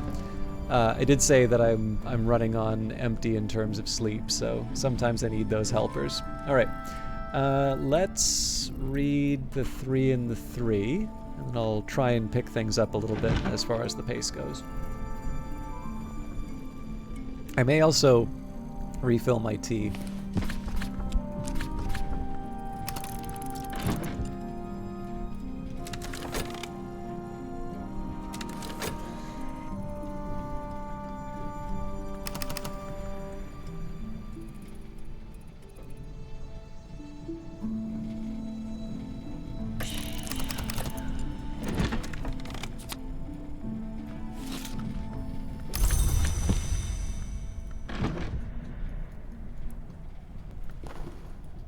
Okay. Dr. Peel, I presume. Oh, yes. Okay, I see where I made the mistake. Anyways. Hopefully we get the same result. So, you know, I can never quite remember if it's if it's actually one of mine or another mine. Do you mind if I take it away with me? I'll swap you for the other books I happen to be carrying. No, I won't tell you what those might be. Rocks are no sharper in the dark. Okay. So here, we'll talk about the affair of the Friar's Tapestry. Something regrettable is due to occur at Gladwin Lake, regrettably soon. And he is looking for Moon, so we'll give him the Moon's Egg.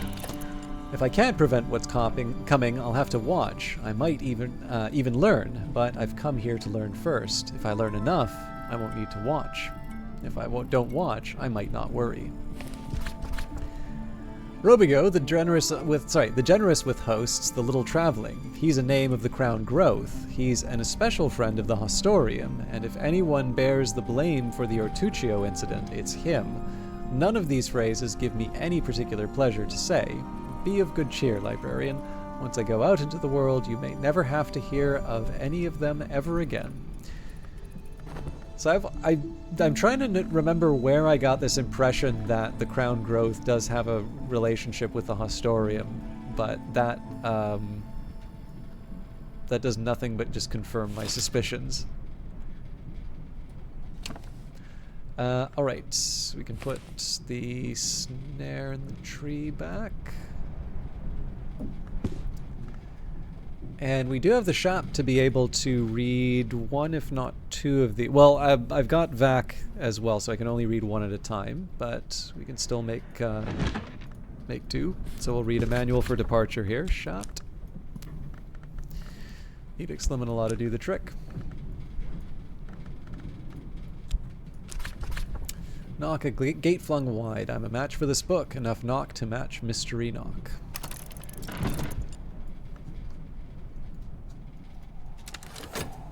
Hopefully my laundry's done soon, because then I can get my health back. Fresh, clean, dry. The Sweet Bones has been the public house in Brandkrug since Cromwell's time. Its history is notable, its beer is not. Guests looking for discreet employment or for discreet assistance congregate in the snug. I know that feeling well, Essernir, so rest well. You've earned it. Thank you very much for hanging out and keeping me company. And we will see you in the future. Tuppence will buy me a hearty meal and a quiet place where I can rest and gather my thoughts. It is winter and the storms have tightened the seas. I am sitting before the fire in the Sweet Bones with a beef and potato pasty in one hand and a hot ale posset in the other. The Three and the Three, the St. Chiavi manuscript. This book describes the operations of the Chancel and the Calyptra, two triads of hours with subtle, far-reaching powers and responsibilities. Of all extant versions, this one has best survived the interventions of the Calyptra. Certain knowledge cannot be learnt by any entity below the rank of No, outside the covenant of the Watchman's Tree. The enforcement of this rule is Calyptra. The three who enforce it are Calyptra also. It is said that Janus elects Calyptra, and that the Chancel is the judgment of Janus, and that Janus is the wound in the law. The Watchman's Tree is a compromise. If Calyptra could end it, they would. If the Watchman could end Calyptra, he might. Between their planes conflicting, sparks illuminate the angles of unmade law.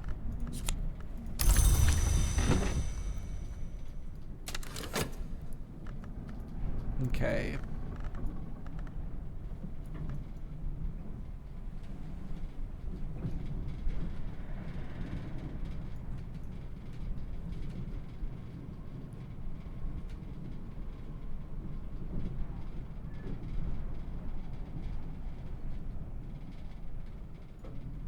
So under other circumstances, I would be using sort of the advanced Faust and Whist and all of that to, work at the Sweet Bones or anything like that. But right now, I'm happy to just kind of keep these hanging around. I think if I had another... Yeah, I've got another health here. I think I'll get a second pitcher of water.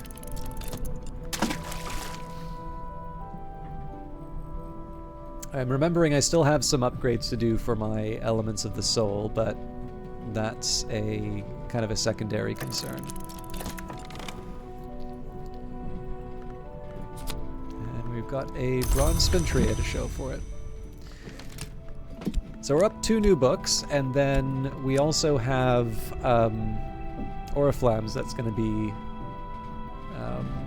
be trying to sell us something soon. Okay, and the results. So Stanislav, Father Schaller, came to Hush House to investigate the possibility that the rite was an Ostorium trap, and mentioned, perhaps only in passing, that he had managed Teresa Galmier's reincorporation. MCO Lee researched countermeasures at Hush House, hoping to limit any damage caused by the rite, and Dr. Peel went off to watch the rite at Gladwin Lake, intoning sinister names, Robigo the Generous with hosts, the Crown Growth, or Tuccio.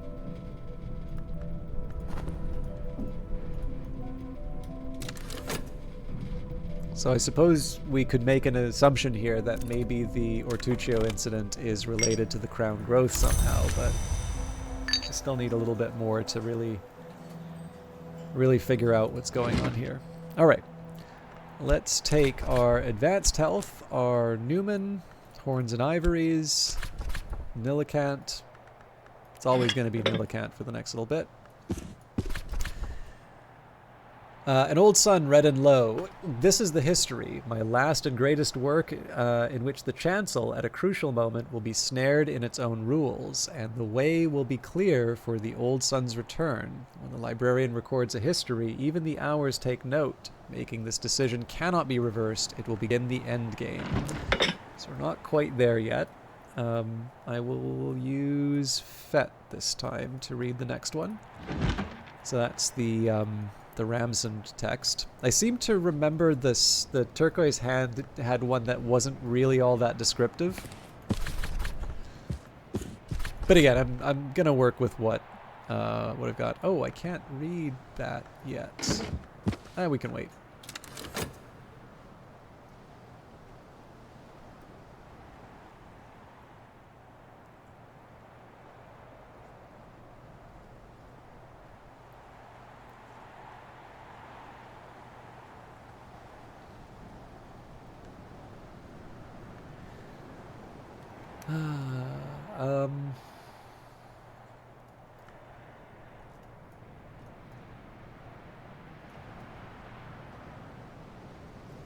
Probably should have brought someone, like I should have probably brought Timothy in to talk, because I would have been able to mess around with some different recipes, but I don't mind focusing on sort of restoring myself and getting the elements of the soul leveled up. Birdsong, what we were, what we will be. I messed up. I've got a plus tryst, but I don't have a plus tryst.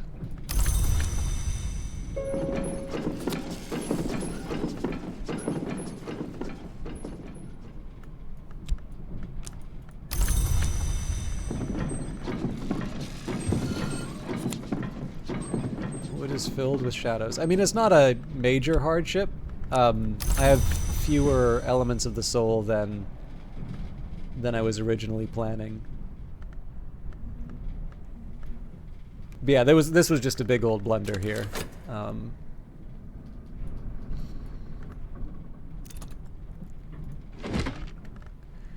Okay, a manual for departure. The author, who identifies itself as the Jekadu, claims to be one of the great hooded princes of the land of the river. The style is informal, even chatty. No, these doors shouldn't be recorded, but if we had only recorded things before we'd had to leave the fifth history, we wouldn't be in a much better state. So here I am writing it down, and if you don't like it, you can sanction me. The manual for departure lists a number of strategies, occult, martial, and political, for quick escapes. Many are irrelevant, obsolete, or enigmatic, but the manual does include a number of powerful techniques for opening portals. So, secret threshold. I will add that to the list.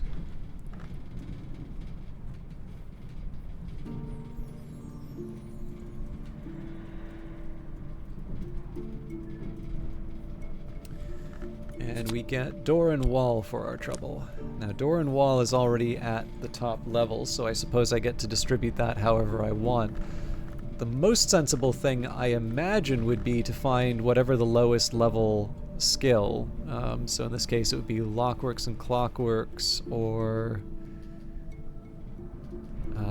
nope, actually yeah, no, so Lockworks and Clockworks, which and Meniscate Reflections maybe. We'll work it out. Again, I don't need to go too far. Now the good news on this one is I actually already have a section for the Great Hooded Print, or no, it was the Shadowless Kings.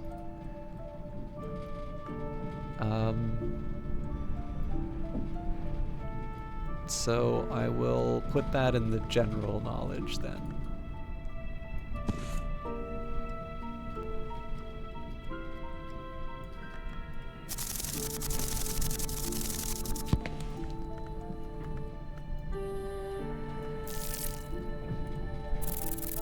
Okay, the Limian Brisgash Gazetteer of the patterns and rhythms of the hour's progress through the Mansis, from Concursum to the Mallory to the Wood. Now, normally it would seem like this isn't a book that I can read, but I'm willing to guess here that if I add Edicts, actually Preliminal Meter would be better here, and Vac, it doesn't matter what element of the soul I use. Well, we do need to make sure that it matches whatever's required here, but yeah, knock, a gate flung wide, so we can use that one. Now, I do want to find something to do with door and wall, so the time has come for me to level something up. So yeah, Lockworks and Clockworks seems to be the most sensible one. So maybe one Lockworks and Clockworks and one Meniscate Reflections. The other thing I want to do, I did level some things up, so I want to make sure. So we've got 3s and 4s. Yeah, so these 4s should move.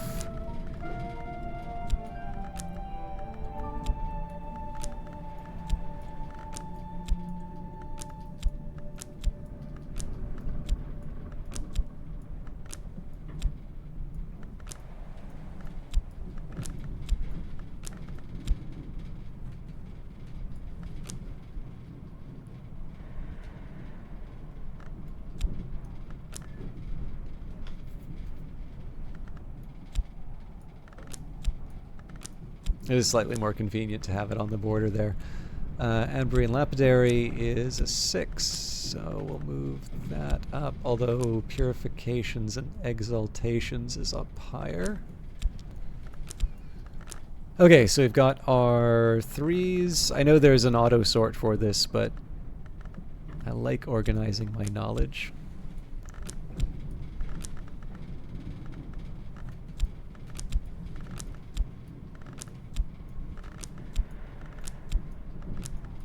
Okay, 3s, 4s, 5s, 6, 7. There might have been an 8. Nope, we're up to the 9s. You're off for dinner, but leaving the stream running for the algorithm. If I don't see you before you end the stream, thank you and have a wonderful night. Thank you, Nearly Logical. I'm sorry I'm not a little more on the ball, but I appreciate it when people hang out, even as a soulless husk. So, have a good dinner. Thank you for hanging out. I hope I get a chance to see you in Sweeps' stream, because I feel like it's been a while since I've caught one of hers. But have a lovely evening, and we'll see you again. Okay.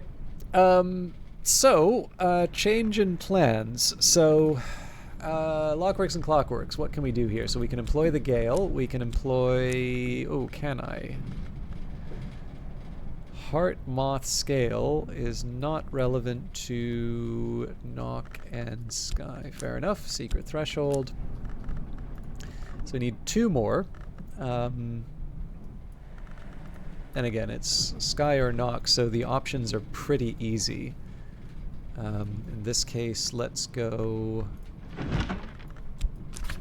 Fet with a...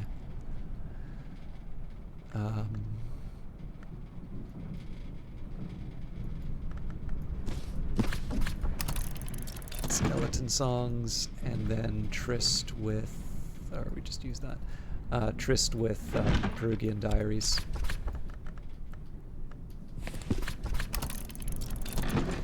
Okay, moving on. Menascate Reflections is the next one, so that's Edge and Forge. Now again, not relevant for the Newman that I've got. But we've got plenty of Edge and Forge that we can earn, so... Actually, let me just make sure I've got something I can work with. Yeah, I've got plenty of Faust. Okay, Edge and Forge. So Fear will start the bidding.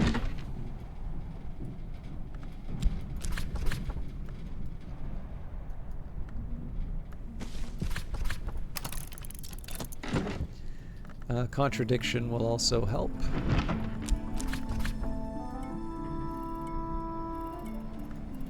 Let's do the Wainscot Mystery for that one.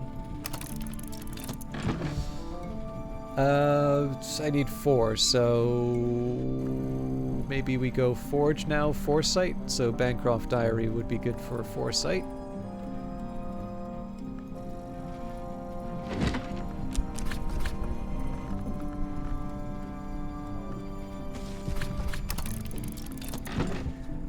And Pattern would give me another Forge as well.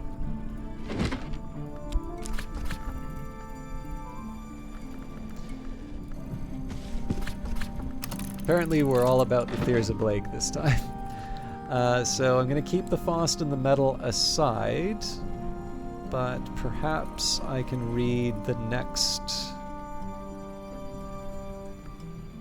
book in my series of Deep Mysteries. So the Turquoise Hand in Ramsund.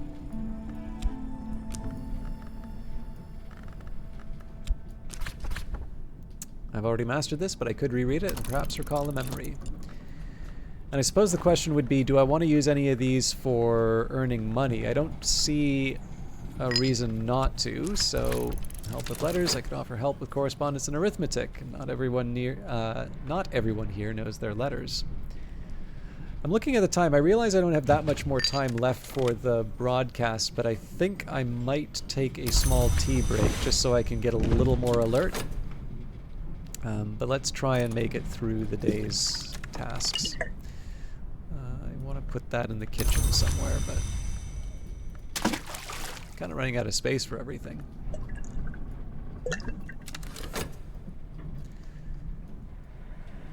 Alright, I might have been wasting my time with door and wall, but we'll see.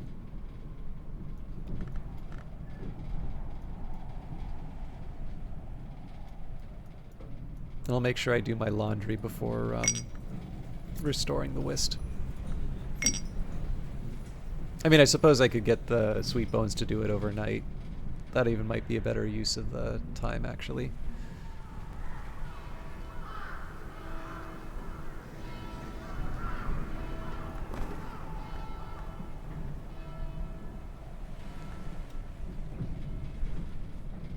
Okay, lots of things happening. So the Turquoise Hand, a calligraphic manual of Ramsund, which employs as exemplar text Farid Udin's Conference of the Birds.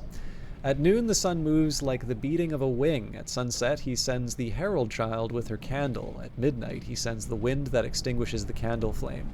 Commentary, illustrations, and interleavings carry revelations never intended in the original, a sense of history and a sense of and the senses of histories. Newman, that old lost music. In the right histories, every song ever sung still lingers in the wind, and echo, untouched by the demands of eternity. And this actually might... No, this still won't help door and wall. An afternoon spent profitably, reading newspapers to the curious, writing affectionate letters for the lonely, steering farmers through the requirements of the Ministry of Agriculture. I am going to use my metal here. There's not much work on offer in Brandkrug, but I can find 6 pence worth of odd jobs. We've got Exorcism for Girls. We've read that a couple of times, so I'm just going to take up the memory here. The Wainscot History, subtitled Stories from Behind the Walls, a miscellany of non-traditional histories, including battles not generally acknowledged, countries which appear on no map, told in a playfully, apparently fictional manner. Gore does not mention the Mansus directly, but constant coy metaphorical references to ascending the staircase of years, to the doors of sleep, and to the blue light of dawn suggest he had commerce with the unseen world. It was common in that time to speak of the division of the sun, by which contemporaries understood the eruption of barbarian forces and of their uncouth gods. I've read this a couple times. We read this one in Numa. I feel like we haven't read Bancroft Diaries in a bit. So Lord Franklin Bancroft was initiated into the arts of the flower maker by the rose witch Fiona Ayrshire. He rose to become a society provider of occult services and secret pleasures before his abrupt disappearance in 1790. Bancroft seems to have been a talented adept, but devoted his energies to frustratingly whimsical projects, arranging grape-fetching races between Mansa spirits, teaching percussagants to juggle, and conjuring storms of imaginary blossoms for the Rose Witch Ayrshire, who resolutely refused ever to couple with him. Bancroft spends 20 pages bemoaning this last. We've all been there. The mantra here recorded is of a high and exacting magic which can be used to pledge one's spirit to the watchman, beginning an ascent to the house. Bancroft boasts of his ability to recite it when in his cups. He also has it set to music for a performance with fireworks in Vauxhall Gardens. And advice on containment. Thyrza Blake discusses ways to keep wood things out of trouble and Mansus things in it. Thyrza is irritatingly light on specifics, insisting above all that the duties of an adept are the duties of a host, and that a conjured spirit should be kept in as luxurious a vessel as possible. Thyrza notes similarities between the lantern-long habit of scrying, returning to the physical world despite their absence of a body, by entering a mirror or light, and Pomander's techniques of confining Mansus long to mirrors. She wonders whether Pomander himself might be lured to visit Hush House if provided with a sufficiently alluring scrying. Okay, time to get some work done. So let's go for Lockwork I guess Meniscate Reflections first, actually. So we use the metal, the door, and wall for memory. So foresight, pattern, contradiction, and fear. So satisfying to have come so far. Improve the skill to level 5.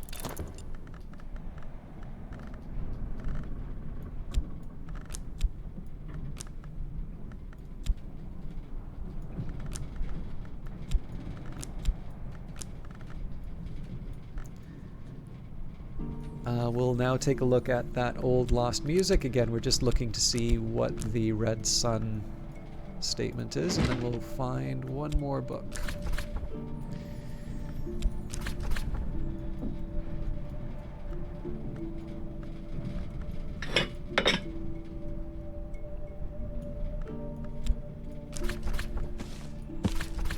Second Dawn, an old sun, red and low. This history is my last... Oh, sorry, I should read the description here. In the right histories, every song ever sung still lingers in wind and echo, untouched by the demands of eternity. This history is my last and greatest work, and in it, that old red sun will return to a gentler, hungrier heaven. So the last work that I want to read here is... Excuse me. Towards a Fundamental Aesthetic, first edition. Please tell me that was the first, yes. And then we will follow up with leveling up Lockworks and Clockworks, but only when... Yeah, only once the Consider verb is available.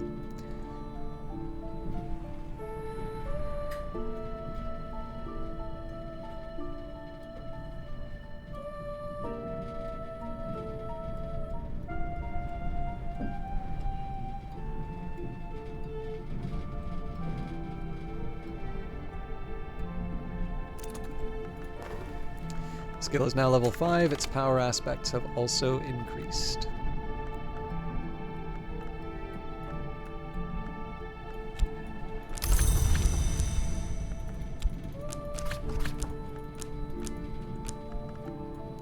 I mean, I suppose I can keep one of these, so let's keep the Beguiling Melody. We know we're getting rid of that old lost music because we're getting a new Newman. Then we apply... our Faust, right. It's satisfying to have come so far. And then we're sort of ready to sort of seize the day tomorrow, because we've got the last of our... kind of the last of the Newman that I wanted to check out taken care of. Just trying to think of the other things. So some recipes I'd like to follow up on, particularly some of the more difficult crafting. And then I suppose we really just wait for Oriflammes. Okay, this one was a little bit of a blunder. I probably wanted to see what came out of here before I go too far. Anyways, it's no big deal. We should be able to act on this. The Grand Passage of the Hours. The Limian Burzgash, gazetteer of the patterns and rhythms of the hour's progress through the Mansis, from Concursum to Mallory, Mallory to Wood. Each century in the Mansis is a great feasting hall. In each 99th year, the hall falls silent. The elegist sits alone at the feast. There are paths in the Mansis that only the sun has walked. In the time of the sun, in the time of the sun's division comes, who will know them?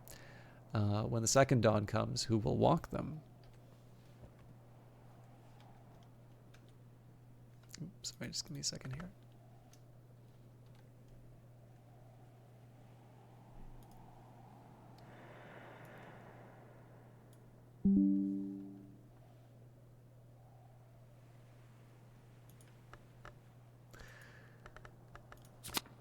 Okay, a pattern, so I'm going to add that to my list.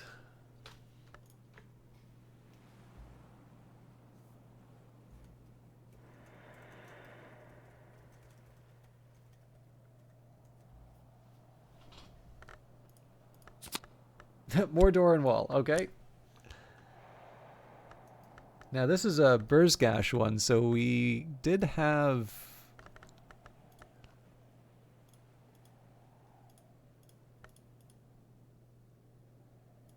Yeah, that makes things a little awkward for placement, actually.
Which of these will ascend?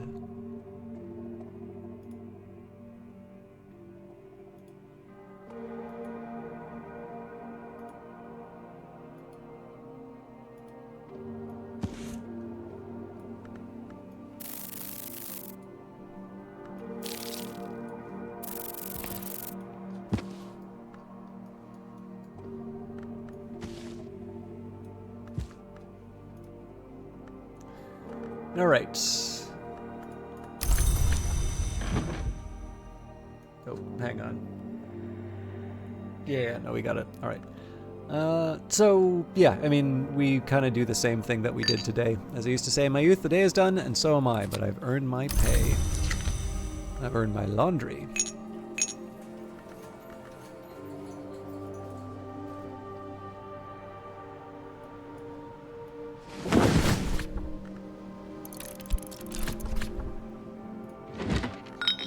Alright, and towards a fundamental aesthetic, or the House of Glass. Julian Cosley considered this his masterwork. This book houses a Newman, a truth so powerful it can perhaps believe itself.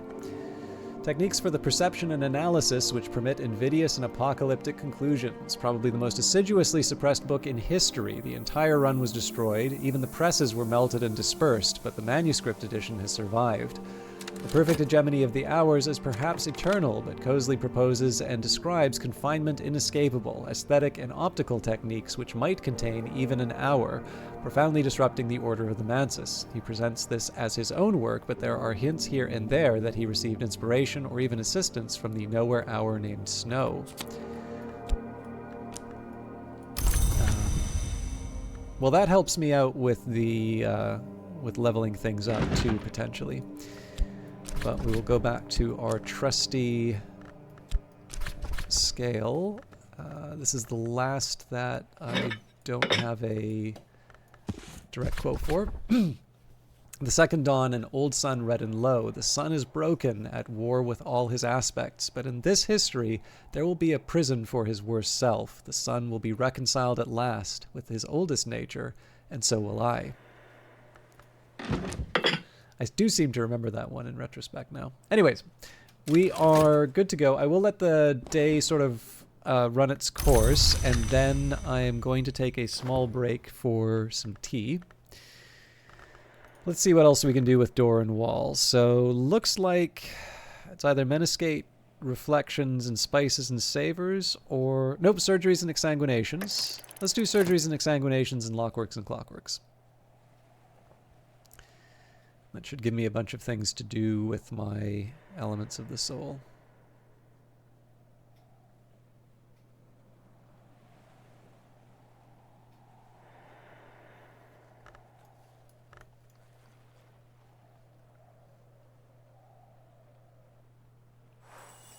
Daybreak. Memories fade, assistance departs, but the soul is refreshed. So, first things first, we bring in Reverend Timothy. Reverend Timothy's door is always open to me. Timothy will offer help for free as a friend.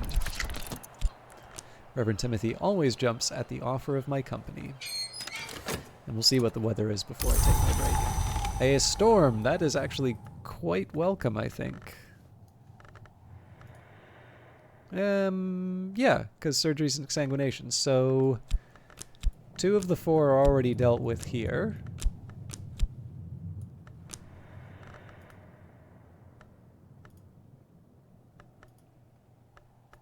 And then this will be good for Lockworks and Clockworks. Sacre bleu.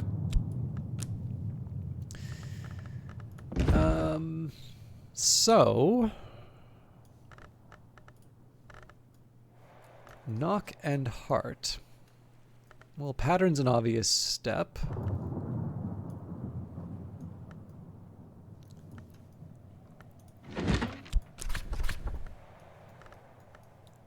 I could read the book that I got it from again, but I think we'll rely on advice and containment.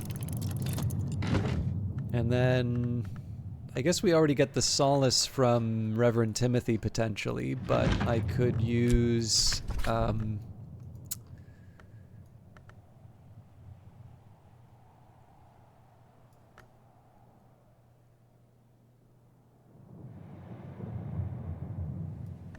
Peruvian Diaries to get the cheerful ditty.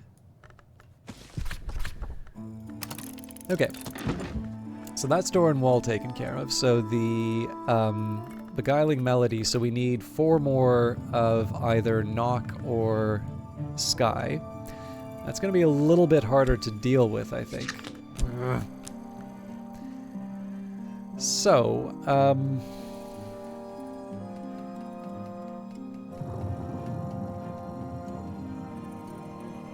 I do have some music options still.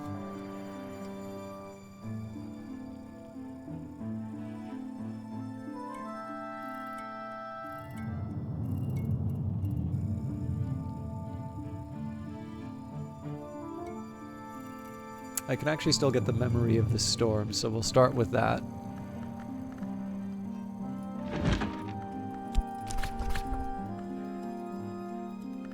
But technically we can also get one of those from Reverend Timothy, but I think that's a bit of a rarer event.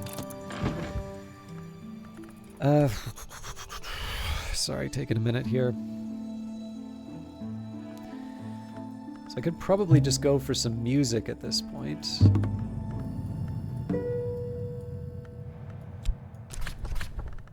So if I use Tryst with Bells and Braziers, we get A Wistful Air.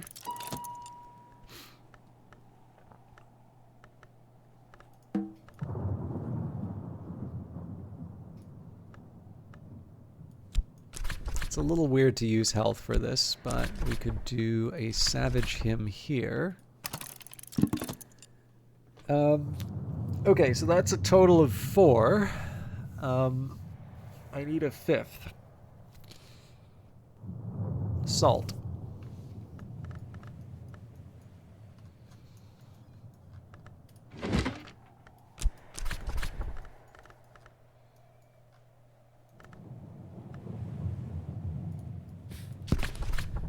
You know what, we'll do Crossing to Noon. Okay, I'm going to take a small break. This is just to refill my tea, but I am going to need to wait for the kettle to boil and such. So that means I'm going to run ads. I will actually remember to put the I'm back sign on. If you really like advertising, your time has come. If you don't like advertising, I encourage you to get up, take a stretch, maybe get a cup of tea yourself, maybe get a glass of water, whatever it is. I will be gone for a couple of minutes. I'll try to keep it as short as I can, but I will not rush back because that just means I wind up getting up and going for something else. But please enjoy the break, whether you stay here or not, and we will be back. I will definitely, if you stick around, by the end we will definitely know what history I intend to commit. That is my objective for today, and I know we will be able to achieve that. So see you all in a little bit.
To those who remain, thank you for waiting.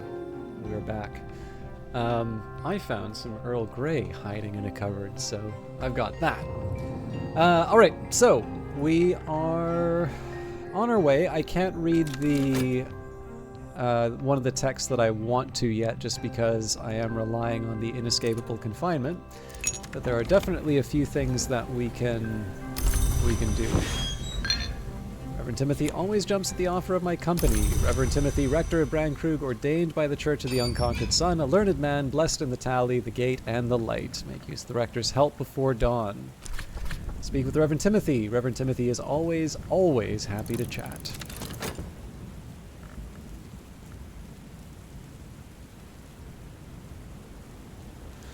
So I'm going to leave most of my elements of the soul, particularly the high-level ones, I'm going to leave them alone for a little while, just because there's a few somewhat delicate operations that I need to perform. Like I said, there's a few goals that I have. So the big goal for tonight's stream has been to write down the history that I want. I will review the Tree of Wisdoms before we finish the game, and I'll go over everything that I've written in my journal, but I definitely want to make sure that I write down the history today. And then I would also like to kind of work through the... I'd like to work through the remaining recipes that I don't have. So, don't need to listen to everything Reverend Timothy says. He doesn't even really expect me to, but I'm often glad when I do. Now that is going to involve reading a few books at some point, but I am not quite ready to sort that out. What I am looking for, though, I would like something with a lot of rows at some point. There's a few of the Newman texts that I'm probably going to rely on, just because they'll give me a large amount of some of the things that I need. But again, we'll worry about those when the time comes. Sun's design.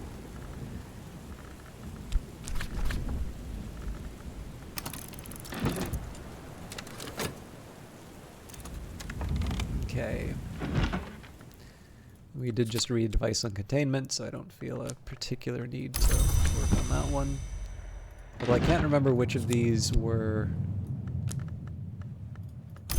which of these I was going to put in which slot. We'll figure it out.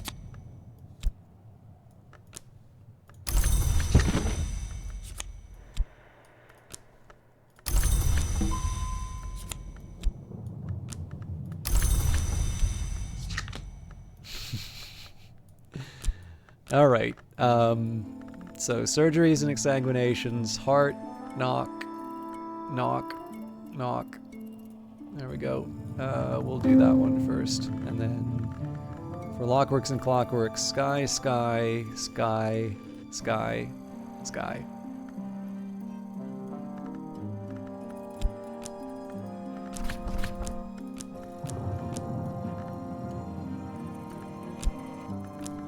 I actually don't have most of the stuff that I need to level this up. Okay, core it is. So satisfying to have come so far. Improve the skill to level 5. So we'll give it another 30 seconds. We'll have the loadout done here. This one works rather well with Reverend Timothy, just because the memory storm is really the only one that he could potentially generate on his own. But again, there are some other priorities that I have. Actually, one thing I can do in between, we can do this at the Pale Desk. Let's go... I gotta remember what book this was.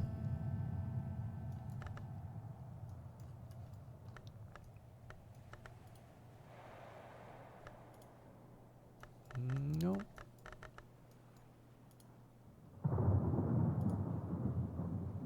Yeah, it's got to be in this higher level here.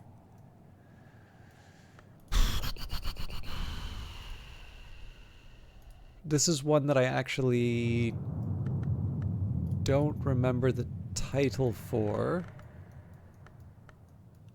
I thought it was somewhere over here, but can't be Cal. The thing here, this is like Shadowless Kings and Rowers of the Roads and...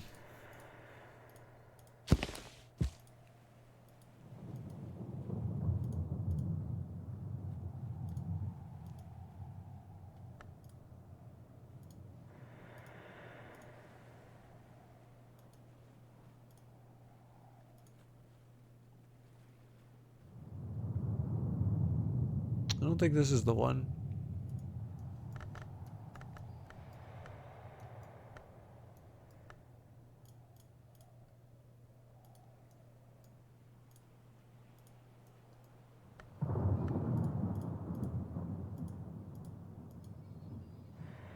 Well, on the other hand, I don't know if I have a solid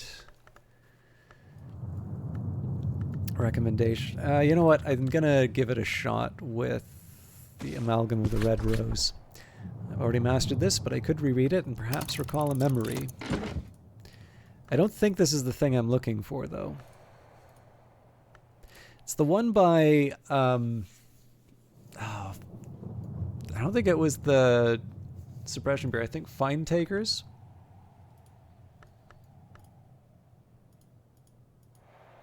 There's the one that says, I'm pretty sure it's the recipe for Inks of Revelation. But as you can see, like, my memory for this is horrible, so I should probably have enough to put it together, though. Right, the skill is now level 5. Its power aspects have also increased.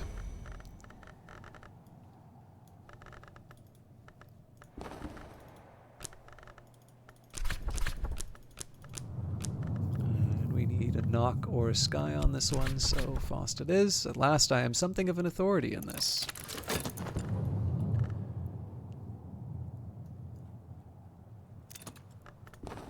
I don't need to listen to everything Reverend Timothy says. He doesn't even really expect me to, but I am often glad when I do.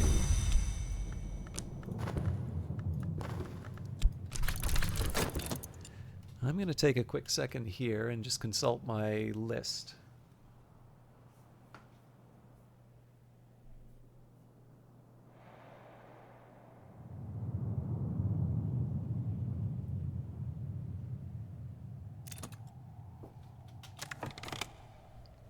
Okay, I think we'll read Towards a Fundamental Aesthetic, Volume 2. I kind of want to be careful on what book I read where, but I think we're still good.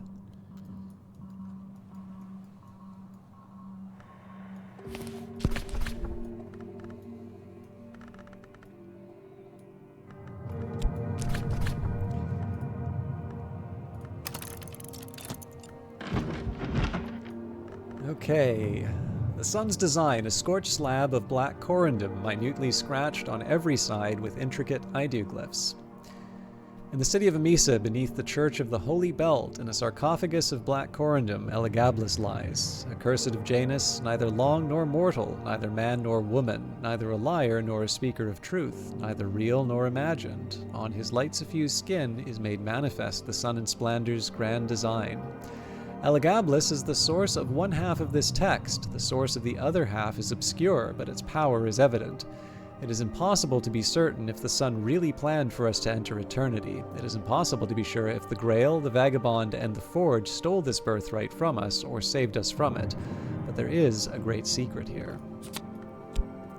The paths of the sun. The sun has charted his paths, paths beyond walls and woods and bounds. When the sun lights our way, when we are ready, all of us will enter eternity, at least in the right history.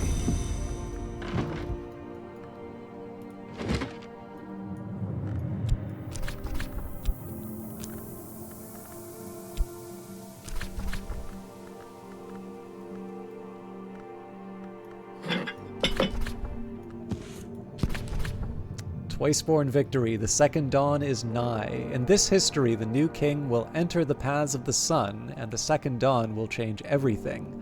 I will have my third choice. When the librarian records a history, even the hours take note. Making this decision cannot be reversed. It will begin the endgame. I'm sure that does not come as a surprise to anyone that that's the one I went for. But let's put the Incastum Terminale in the top shelf. Can't have kids playing with that. We'll put the Perinculate on the bottom shelf, though. You know, it's survival of the fittest. All right, the skill is now level 6. Its power aspects have also increased, so we're probably gonna have to reorganize again.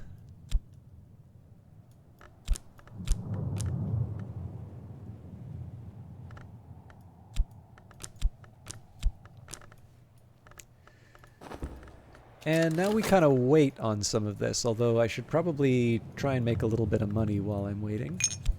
Okay, fixing and mending. There's not much work on offer in Brandkrug, but I can find 6 pence worth of odd jobs.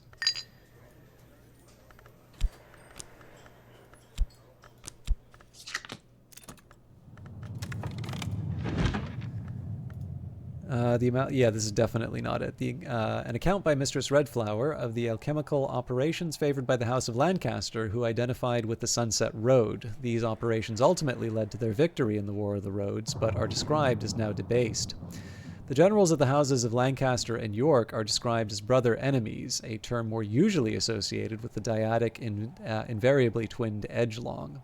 The author's conclusion is that in the absence of the operations of the Dawn Road, the operations of Sunset inevitably become unbalanced, debased, and ultimately enfeebled. The combination of the two is described tantalizingly as the Forge's true alloy.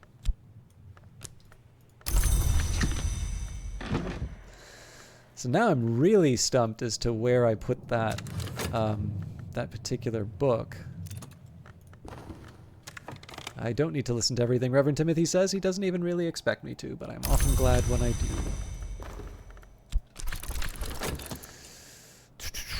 So, I can't see it being in the... Well, see, if there was some indication that there were nocturnal entries that aren't... Like, Glimmerings really seems to be the only one that, that's nocturnal that isn't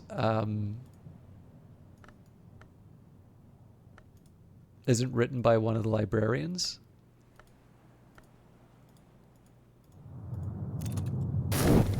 And the thing is, these are the kind of grouped texts, so I don't believe that particular author had more than one entry. I also don't think they were related to sort of the Ordo Lamea and related.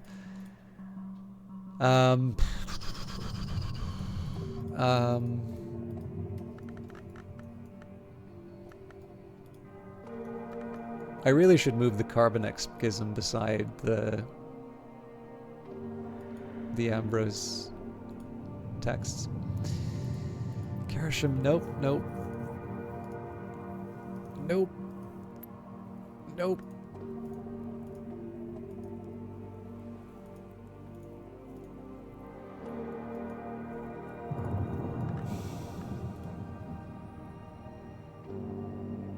Yeah, this is the Worms Manifesto.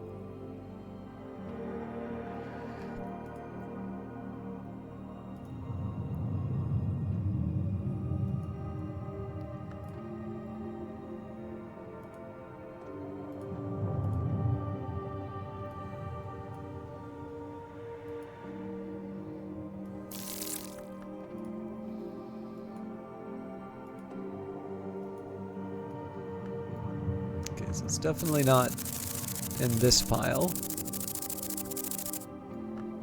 Maybe it's in... Yeah, From History to Eternity.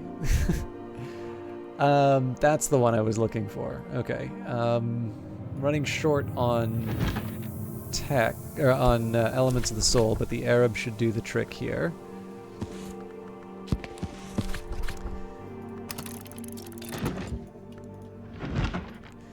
Towards a Fundamental Aesthetics, 2nd edition, or The Refinements of Light. Julian Cosley had never wanted or expected to write a 2nd edition of his masterwork. Julian Cosley long regarded Solomon Husher as a charlatan, but his friend Nina Lagasse painted 3 paintings before her death in 1895, and these paintings apparently convinced Cosley to change his mind. With considerable irritation, he revised his magnum opus. The perfect hegemony of the hours is perhaps eternal. Coseley had always championed history rather than eternity, the exceptions, limitations, contradictions of freedom, but Huscher's and Lagase's work convinced him to believe in the paradox of the eternal ending, a means in which perfection might be reconciled with freedom. He's not happy about it. This is perhaps the angriest book ever written in support of a peaceful philosophy of acceptance, but Coseley was always scrupulous about his conclusions. Eternity and history cannot be reconciled. Freedom cannot be perfection, not unless we understand the paradox of the eternal ending, and only in certain histories is that paradox possible. So, I think I'm going to hold on for the text that I wanted, but it is written, "You have recorded a new history. Bring it to Earl Brian's field in the season of Numa, and the hours will bear witness." All right. Now, we can kind of bring out Numa whenever we want, but I actually think it wouldn't be bad. So it depends on how long it takes, but I don't actually think it would be bad to wrap up my business in the house. So I'm curious what the game says. Here I stand. What will be lost? You've established a history. Are you ready to present it before the Earls you? When Numa comes, if I wish to establish a history, then when Numa comes, I could return here with this journal.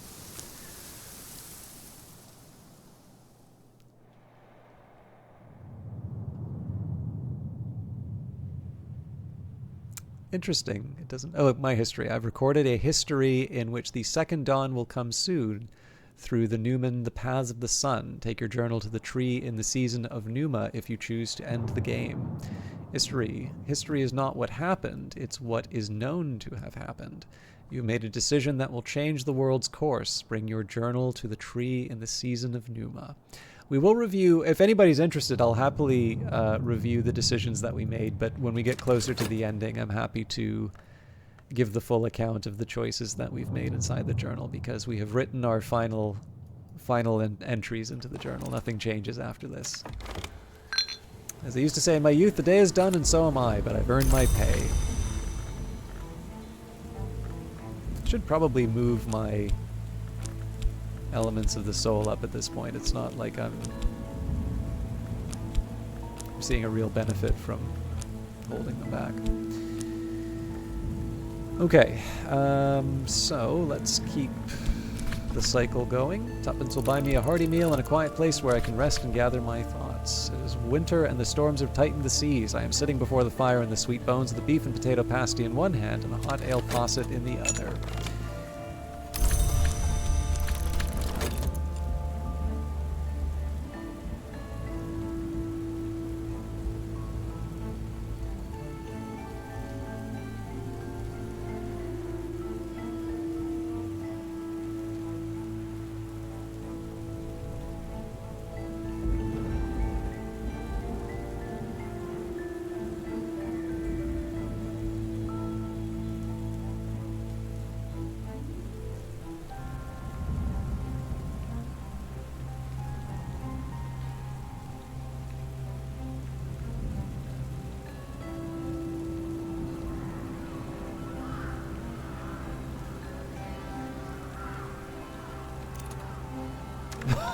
Excuse me.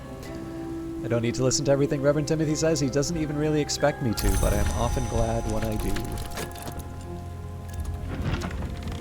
From History to Eternity, a contraband manual of the Inks of Revelation, the author explains in a brief foreword that she is a high-ranking officer of an agency of the duties, and that, though she supports its mission, she has concerns about the long-term consequences of its work. All histories braided into a golden loop, a shining ascent to eternity. I had never imagined I could be afraid that there might be too few truths. I could be wrong, but I'd like to leave at least one door ajar.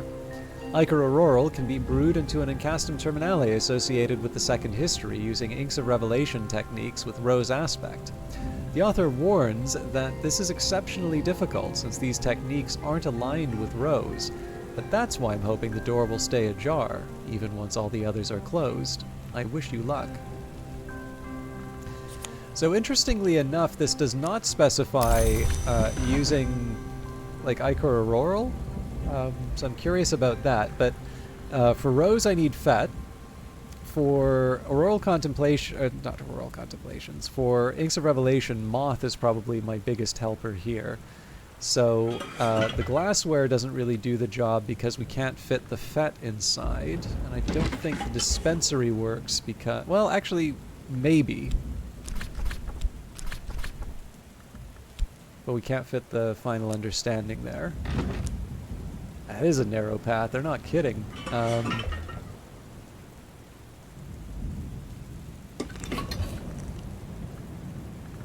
Maybe?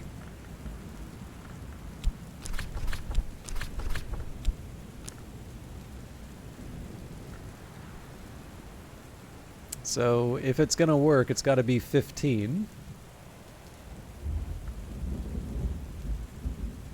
I mean, the easy answer here is just throw the porphyrite in, but... and it doesn't take liquids. That's interesting. Okay, well, let's try the Stimfling, I think. Oh, wait, no, Stimfling is mood, not rose. But it does take gems. Oof.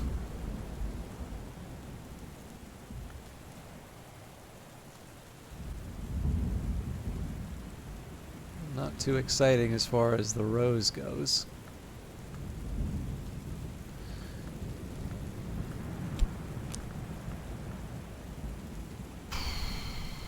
Aglyphotis scented candle.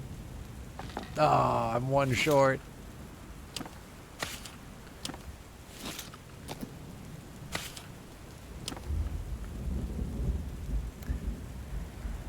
Hey, Nearly Logical. Yeah, I'm not planning on being around too much longer, but I hope you had a nice dinner. Alright.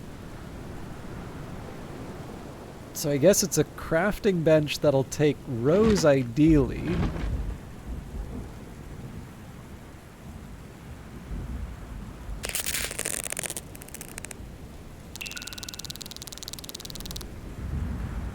Maybe?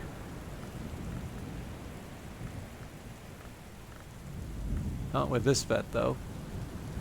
I'd have to wait for tomorrow. But, I mean, what else am I going to get, right? We did, actually, it's worth mentioning, we did make a determination. Or, sorry, we've made determinations, but I've committed a history. So I've recorded a history in which the second dawn will come soon through the Newman, the Paths of the Sun. Not quite as dramatic as what is described in the actual entry, but... I think you get the idea. And I've decided, it did specify that, so this was one thing I wasn't expecting. It does specify that you need to present the history in Numa. So if I get impatient, I can always call in another Numa. But I do rather like the idea of like finishing my business in the house. So if the game decides that a new Numa is due, so be it, right? I can work with that. But in the current setup, I think actually there's something kind of nice about trying to sort out my, my final tasks before I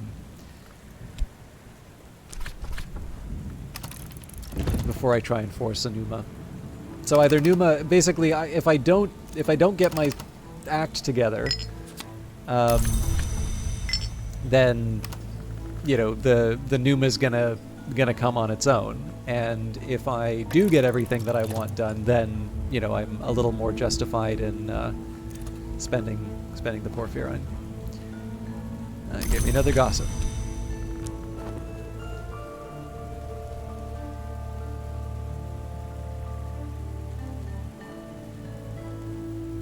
I mean, that said, like if I feel like the playthrough is sort of dragging, I'll certainly go for another Numa. But the alloy of the White Rose, an account by Mistress Whiteflower of the alchemical techniques favored by the House of York, also identified with the Dawn Road. These techniques failed to bring them victory in the War of the Roads, but are not to be discounted. That's an interesting one, given that we just read the red version of this. Oriflammes thanks you for your custom. So this is the sort of reason why I feel okay doing these kinds of side tasks. it just it feels like a decent way to get little bits of extra lore and information without burdening the playthrough with too many like, oh, hang on, this wasn't the one I was looking for. Deep light corals.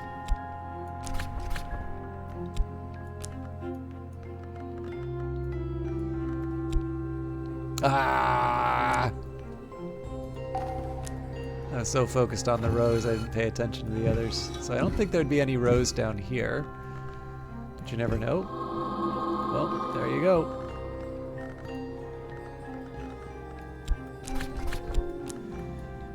Okay, so this one, interestingly enough, it takes a pigment, which makes me a little suspicious. This will take an element of the soul. Alright, so the gossip is insufficient, but if it takes a pigment, I believe the Ichor Auroral might do the trick here. This is Glassfinger. What am I doing?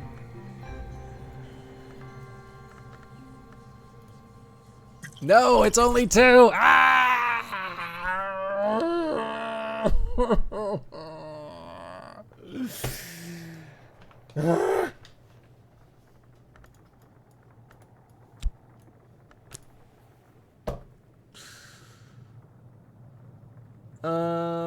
I don't remember if Horizon Sight is a...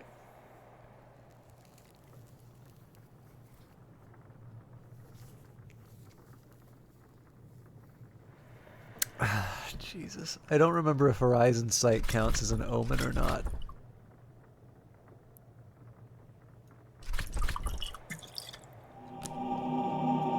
But there's not a whole lot of other options I have right now. So what we're going to do is we are going to read the paper. I'm going to have a conversation with a Stifling. Offer this beast my company. Who knows? Perhaps it will offer something in return.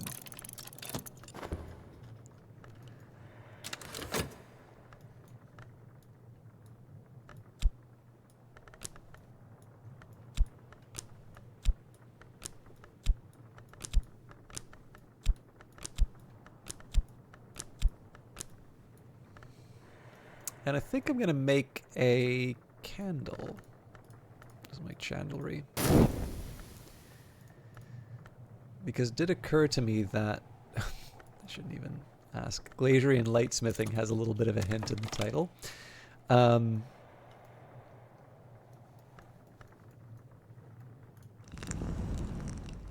don't even know if this will work. Okay.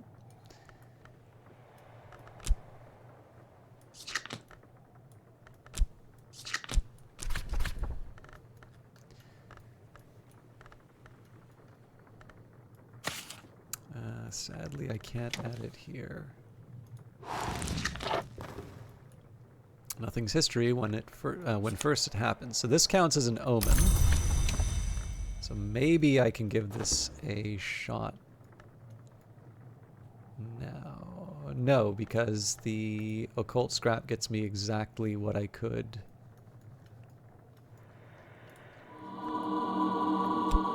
So we've got the FET, we've got the level 5 rows, we have to keep the Inks of Revelation. I can put an occult scrap and a gossip, but again, that's still 14 rows, not 15.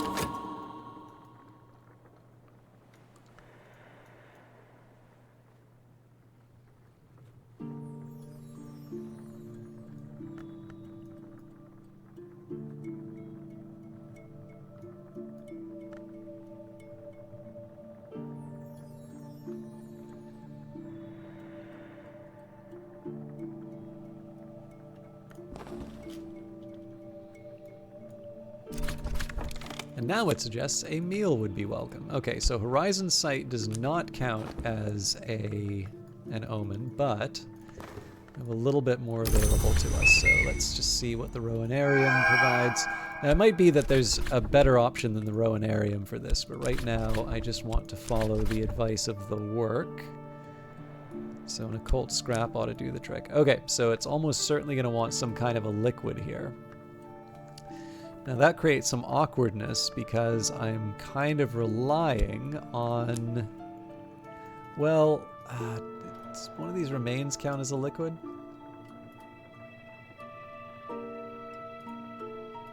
Not really.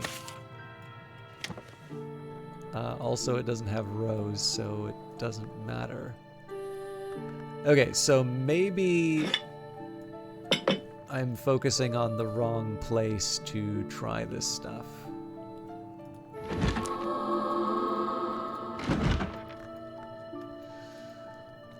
Now, the Vagabond desk is tempting, but the fact that I only get papers here is kind of a problem. I mean, I suppose... Oh yeah, Inks of Revelation need not apply. Okay. So let's take a minute just to think about where we can do things. So the Condemnator, yeah, not there. Sculptor's Bench doesn't help us. The Chrysalis doesn't have rows. These are beds. Kitchen jail. Containment. Exercise yard. Okay, so the Cucurbit isn't our job. Now this might be worth checking. No, because it doesn't take Inks of Revelation. Okay, Gullscry Workbench page and the Tower Top Prospect are off the list. Nocturnary, not really. Hermit's Workbench doesn't do the trick.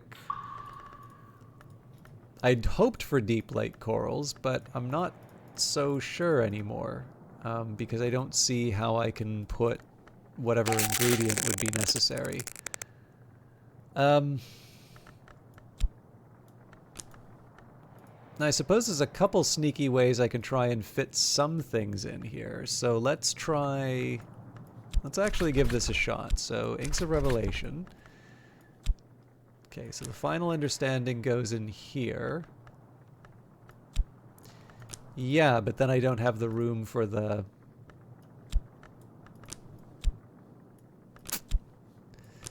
So I can fit one in here. I can fit one in here. Nope. Okay, I can fit one in here. And then if I add the... liquid, then I'm too short. So...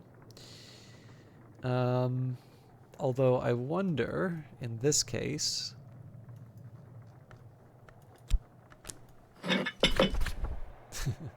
Alright, yeah, it's very clearly going to want me to include the...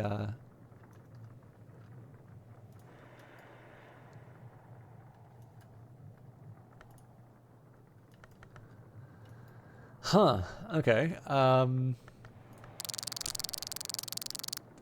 It does want the Ichor Auroral.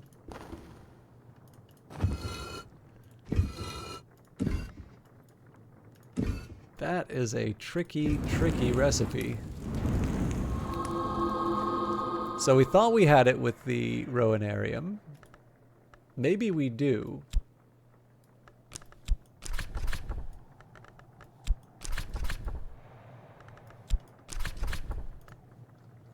Okay, so if I limit it to a pigment, it's that. So the question now is, can I get a 3 in here?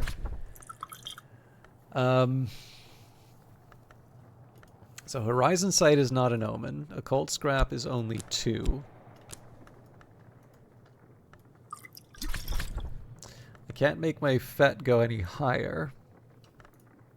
So I suppose the thing that would have made the difference is if I could somehow get the FET to +1, but that's not really an option there.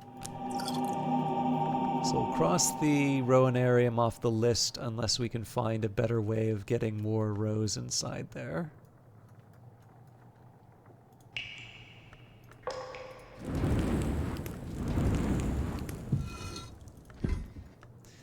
Yeah, so those are non-starters.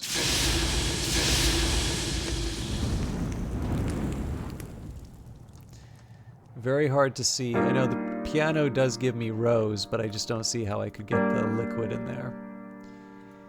So it makes me think that there's something about the alchemist set that would be the way to do this, but it's an utter mystery to me as to how I would make the FET work. So, I mean, really our best bet does seem to be this Shrine to St. Januarius. I don't know if I tried it with my existing set of toys, but knowing that we need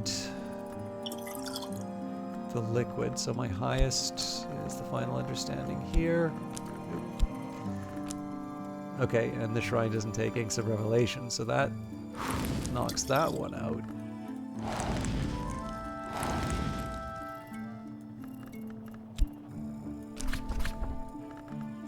This would be so weird if this works.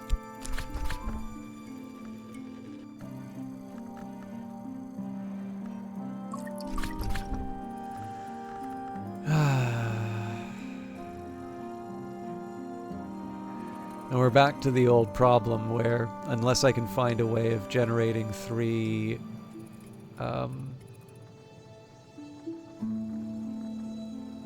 rows through an element of the soul, an omen, a mark, or light, I just don't think I have it.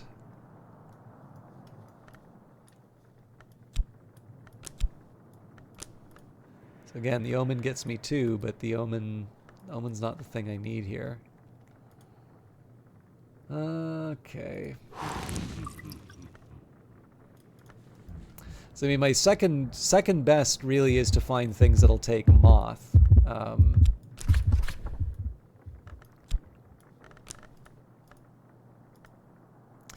There's some possibilities here.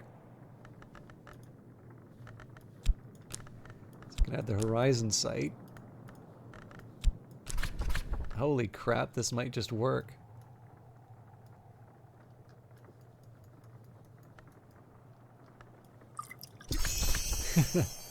Finally! Hey, Vesper, how are you doing? This hush house doesn't sound so hush hush. I'm sorry I missed you, but this is a puzzle that's been eluding me for a while. Deepen the ichor into the incastum terminale of Porphyrine. For those of you who don't know Vesper Fortune, very capable VTuber. A lot of Persona 5, I think. It's one of the Persona games. I'm pretty sure it's 5 lately. And I've been checking out... I've noticed that the different Persona games keep popping in and out of the Xbox Game Pass. Persona 4, my apologies. But I'm actually always delighted to have Vesper stop by. Like I said, VTuber, a bat who tells fortunes, and just generally someone who's a lot of fun to hang out with, somebody I found through Book of Hours. Oh, I should let you know, Vesper, I can keep mum or I can share, but we have actually written down a history in our journal now, so we are well and truly at the end of the game.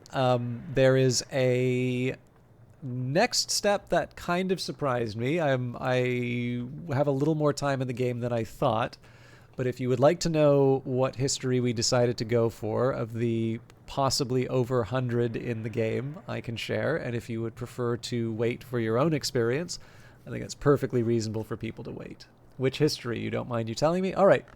Actually, at this time, we'll take the time to record report on everything in the history. So I'll build up to where we go. So the Amberflecked Journal. I am the Twiceborn librarian of Hush House, and this is the journal in which I keep my remaining memories. The Twiceborn's third choice might be life as the librarian, or it might be something more radical, but you can complete the game by recording any history. You might wish to begin your studies with the Illumination Wisdom. Now, I'll just mention the history that I write, that I'm going to talk about here is kind of abridged from what the entry is, but... Memories the Twiceborn. I remember that once I walked the House of the Sun as a bodiless immortal, but there was another matter that could only be resolved if I returned to flesh. Now, if I go back to the House of the Sun, I will be hunted and punished. If I stay in flesh, I will be hunted and devoured. I need a third choice. To remain at Hush House as librarian would be one such choice, but there might be something more.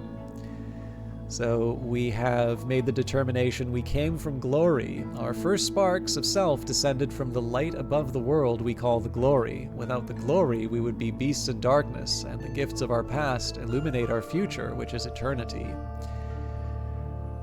We have read the first flower. The watchman's tree is the covenant that forbids knowledge to mortals, but permits it in the covenant houses of the tree, like Brankrug Isle. The red flower of Calyptra, the fire fueled by truth, was its first defense. Fire consumes knowledge, but fire also gives light. The tree is rooted in paradox. Speech the wound. Language is a scar. It was language that tore open the Mansis. Without language, we could have had no wars. Without language, we would still be fire, earth, sky. And Moth the oldest. The moth beats within the skull, seeks among the trees of the wood, is dappled. The moth, who delights in contradiction, is the oldest hour that remains. Any that seem older, the moth once was, when once it was. And finally, our history. I have recorded a history in which the second dawn will come soon, through the Numen, the paths of the sun. Take your journal to the tree in the season of Numa if you choose to end the game. History is not what happened, it's what's known to have happened. You have made a decision that will change the world's course. Bring your journal to the tree in the season of Numa. So in this case, the new king will bring the second dawn. Because I do so like my lantern and my sun and my glory and all them lanterny things. Well, it's not just lantern things, but yeah. Big sun guy. Praise the sun and all that. Okay. So, I'm very sorry to do this, but I am actually going to write down the recipes that I need again, because it has been a while since I've done this, and I clearly have to keep myself busy until Numa comes. Hashtag just lantern things. Indeed.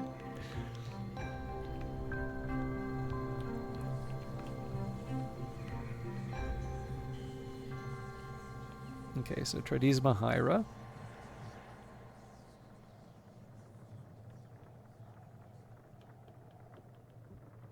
Do you have any ideas in terms of where you'd like your own playthrough to go when you play this, Vesper?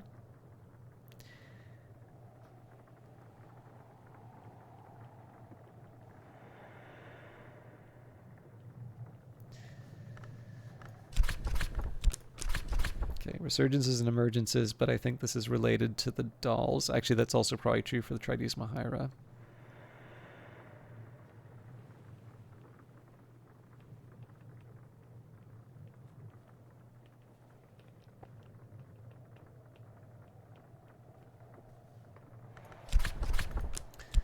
Quenchings and Quellings we've got. Sickle and Eclipse I think we're good. Yeah. We should probably do this in order.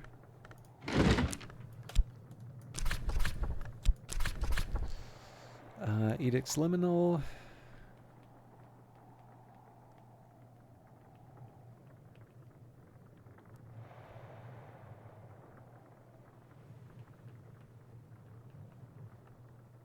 Now I'm writing down things like Knock Moth, but the fact of the matter is we don't actually know what the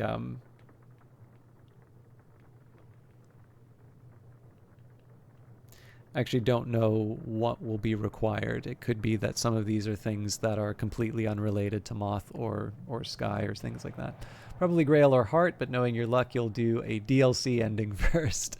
I mean, it's the thing is that especially with the new aspects, like, so for me, I do very much relate to Lantern, but in general, just the idea of bringing about the Second Dawn and specifically choosing how the Second Dawn comes about, because we had a few different alternatives. There's also one in which, you know, the gods from stone are revenged. So there's a lot of different endings, and it's possible to make determinations that would be related to Grail while still doing an ending which may not be directly related to any of the aspects you would think. So, you know, there are things related to the Carapace Cross. So I do kind of like. I mean, I am kind of a one trick pony when it comes to lantern stuff, but in general, I do kind of like it when a game gives me the option to not just sort of keep hammering the same point over and over again. So it doesn't mean I always use the opportunity, but okay, right to the roots.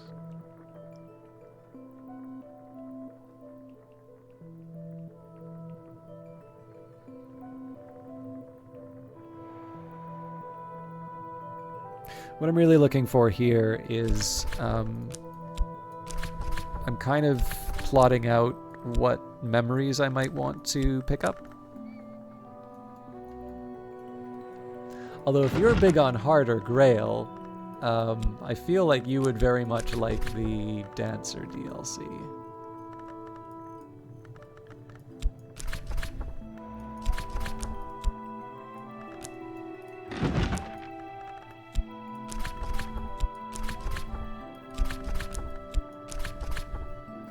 Oh, that's interesting. I'm still sitting on an Auroral Contemplations.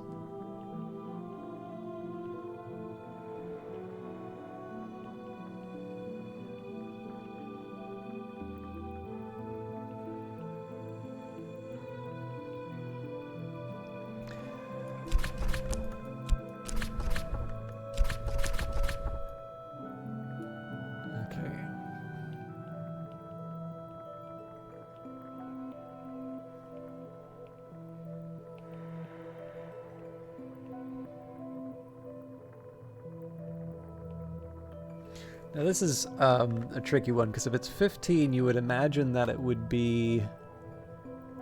Well, I can't see that it would be an Encastum. So kind of imagine something like Ashertine.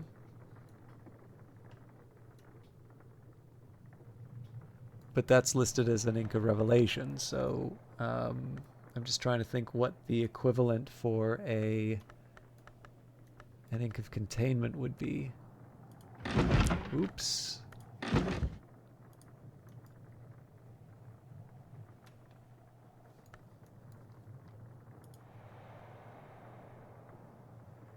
Houndskull, maybe?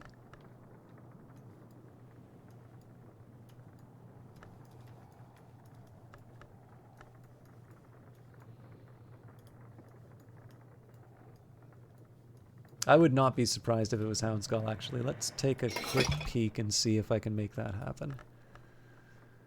Oh god, what would I even use to make Houndskull? Well, we'll figure it out later. Let's just try and mix some stuff together. I need a better winter slot, though. That will do. Maybe we go down below. Maybe I just do this at another time when I'm not very tired. Okay, so we can add health here. Now, scale is a bit of a... We don't really have any in terms of... Oh, yeah, this is like... This is already done. Although... That helps. If I put the Nillicant in, does that... Oh, we're so close!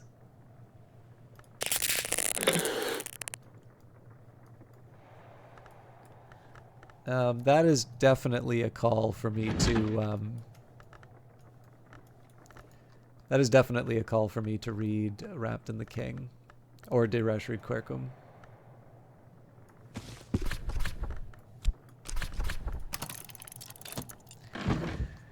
Okay. I'm sure the greatest alchemists and magicians just winged it sometimes. Yes. We'll do it live. I'm not going to lie.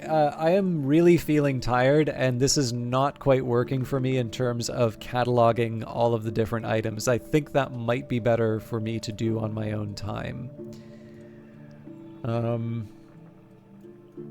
but I will take some notes. Like I'm hoping to finish this reasonably soon, but I do want to make sure that I make the most of the time. So let's work out a couple of other side tasks. So let's have a chat with Terrence. That's going to be so that we can get an egg. I don't have much in terms of vegetables in this season, but we've got some spares.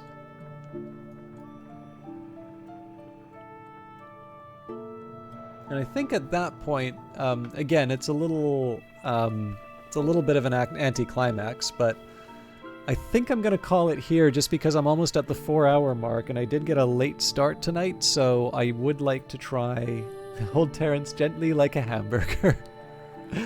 Yeah, I really do think I should be a bit more careful with my sleep, especially because I've got a lot of stuff for work. So I do need to apologize. I do notice there's a few more people in a little bit later tonight, and Vesper in particular, who I'm always happy to catch up with. But I am actually not going on a whole lot of sleep. But I will give a rough idea in terms of the plan. So we've talked about my history and my determination. We are waiting for Numa. Now, I will just clarify, I am not saying that I will not force a Numa until I have every single one of these recipes handled. If I give it a good try and I can't figure it out, I am willing to let some mysteries just stay mysteries for a subsequent playthrough.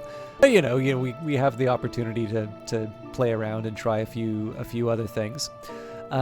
One thing I've been wanting to do for a while is I've kind of wanted to make some things like Aglaophotis scented candles and to consume them to see what kind of writing there is attached to them. Because sometimes with these things, it just says, what have I learned? And it gives you a memory. And then for some of these other ones, it actually gives you something quite informative.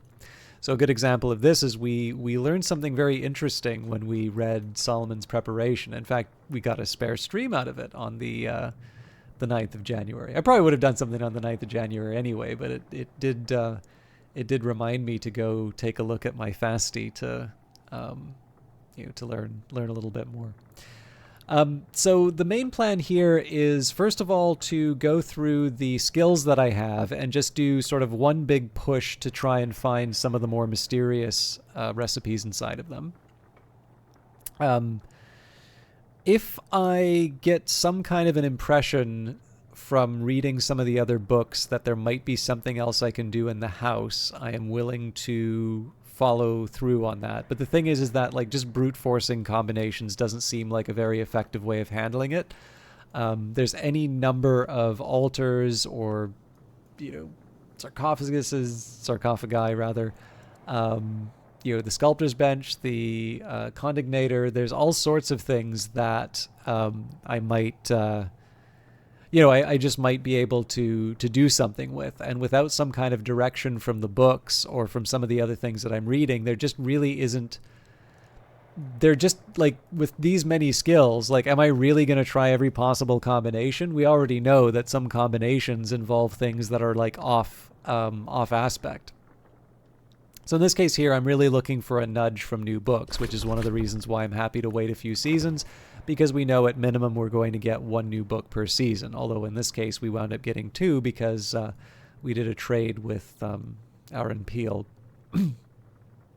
So yeah, there are a few little things that I can do that are not directly related to trying to discern what the recipes are. And one of those things are to make special candles. So we know we've got a history wax candle and an Aglaophotis scented candle. Those are made from plants at minimum. I think there is also a honey scar candle which we can make. I think the honey scar candle is in this one. There may be others that I'm missing, but yeah, it's mostly just a chance. I don't want to exhaust the chalice candle. I don't want to exhaust the the possibilities in terms of I don't want to exhaust Hush House's collection of candles, so I'll make my own. And again, it's just a chance for me to play around with some crafting stuff. And then after that, I might try a couple of things. So like the barber's chair is something that I've largely ignored. And I feel like maybe there's a few other things that I can try there. And then, yeah, I don't know. From that, I'll put it to you. One thing I will say is I am reasonably sure that I'm not going to find any new recipes. Like we'll find recipes that I haven't done yet, but I don't think I will have any recipes. Or sorry, when I say done yet, like I think I'm going to get a recipe, like some kind of an ink from Inks of Containment. Where is it? Right here. But I don't think I'm going to get an ink that I haven't seen before. Tridesma Hira, I don't think I'm going to get anything that I have not seen from Tridesma Hira before. So in those cases, again, I'd like to know because, hey, that'll be helpful for future playthroughs, but I'm not so like locked in on this approach that I want to hold up getting an ending. And again, a lot of this is kind of contingent on when Numa arrives. So if I have a chance to do interesting things in between, I'll take it. And if I sort of feel like I have exhausted my options, then I'll try and force it. But I'm sleepy, so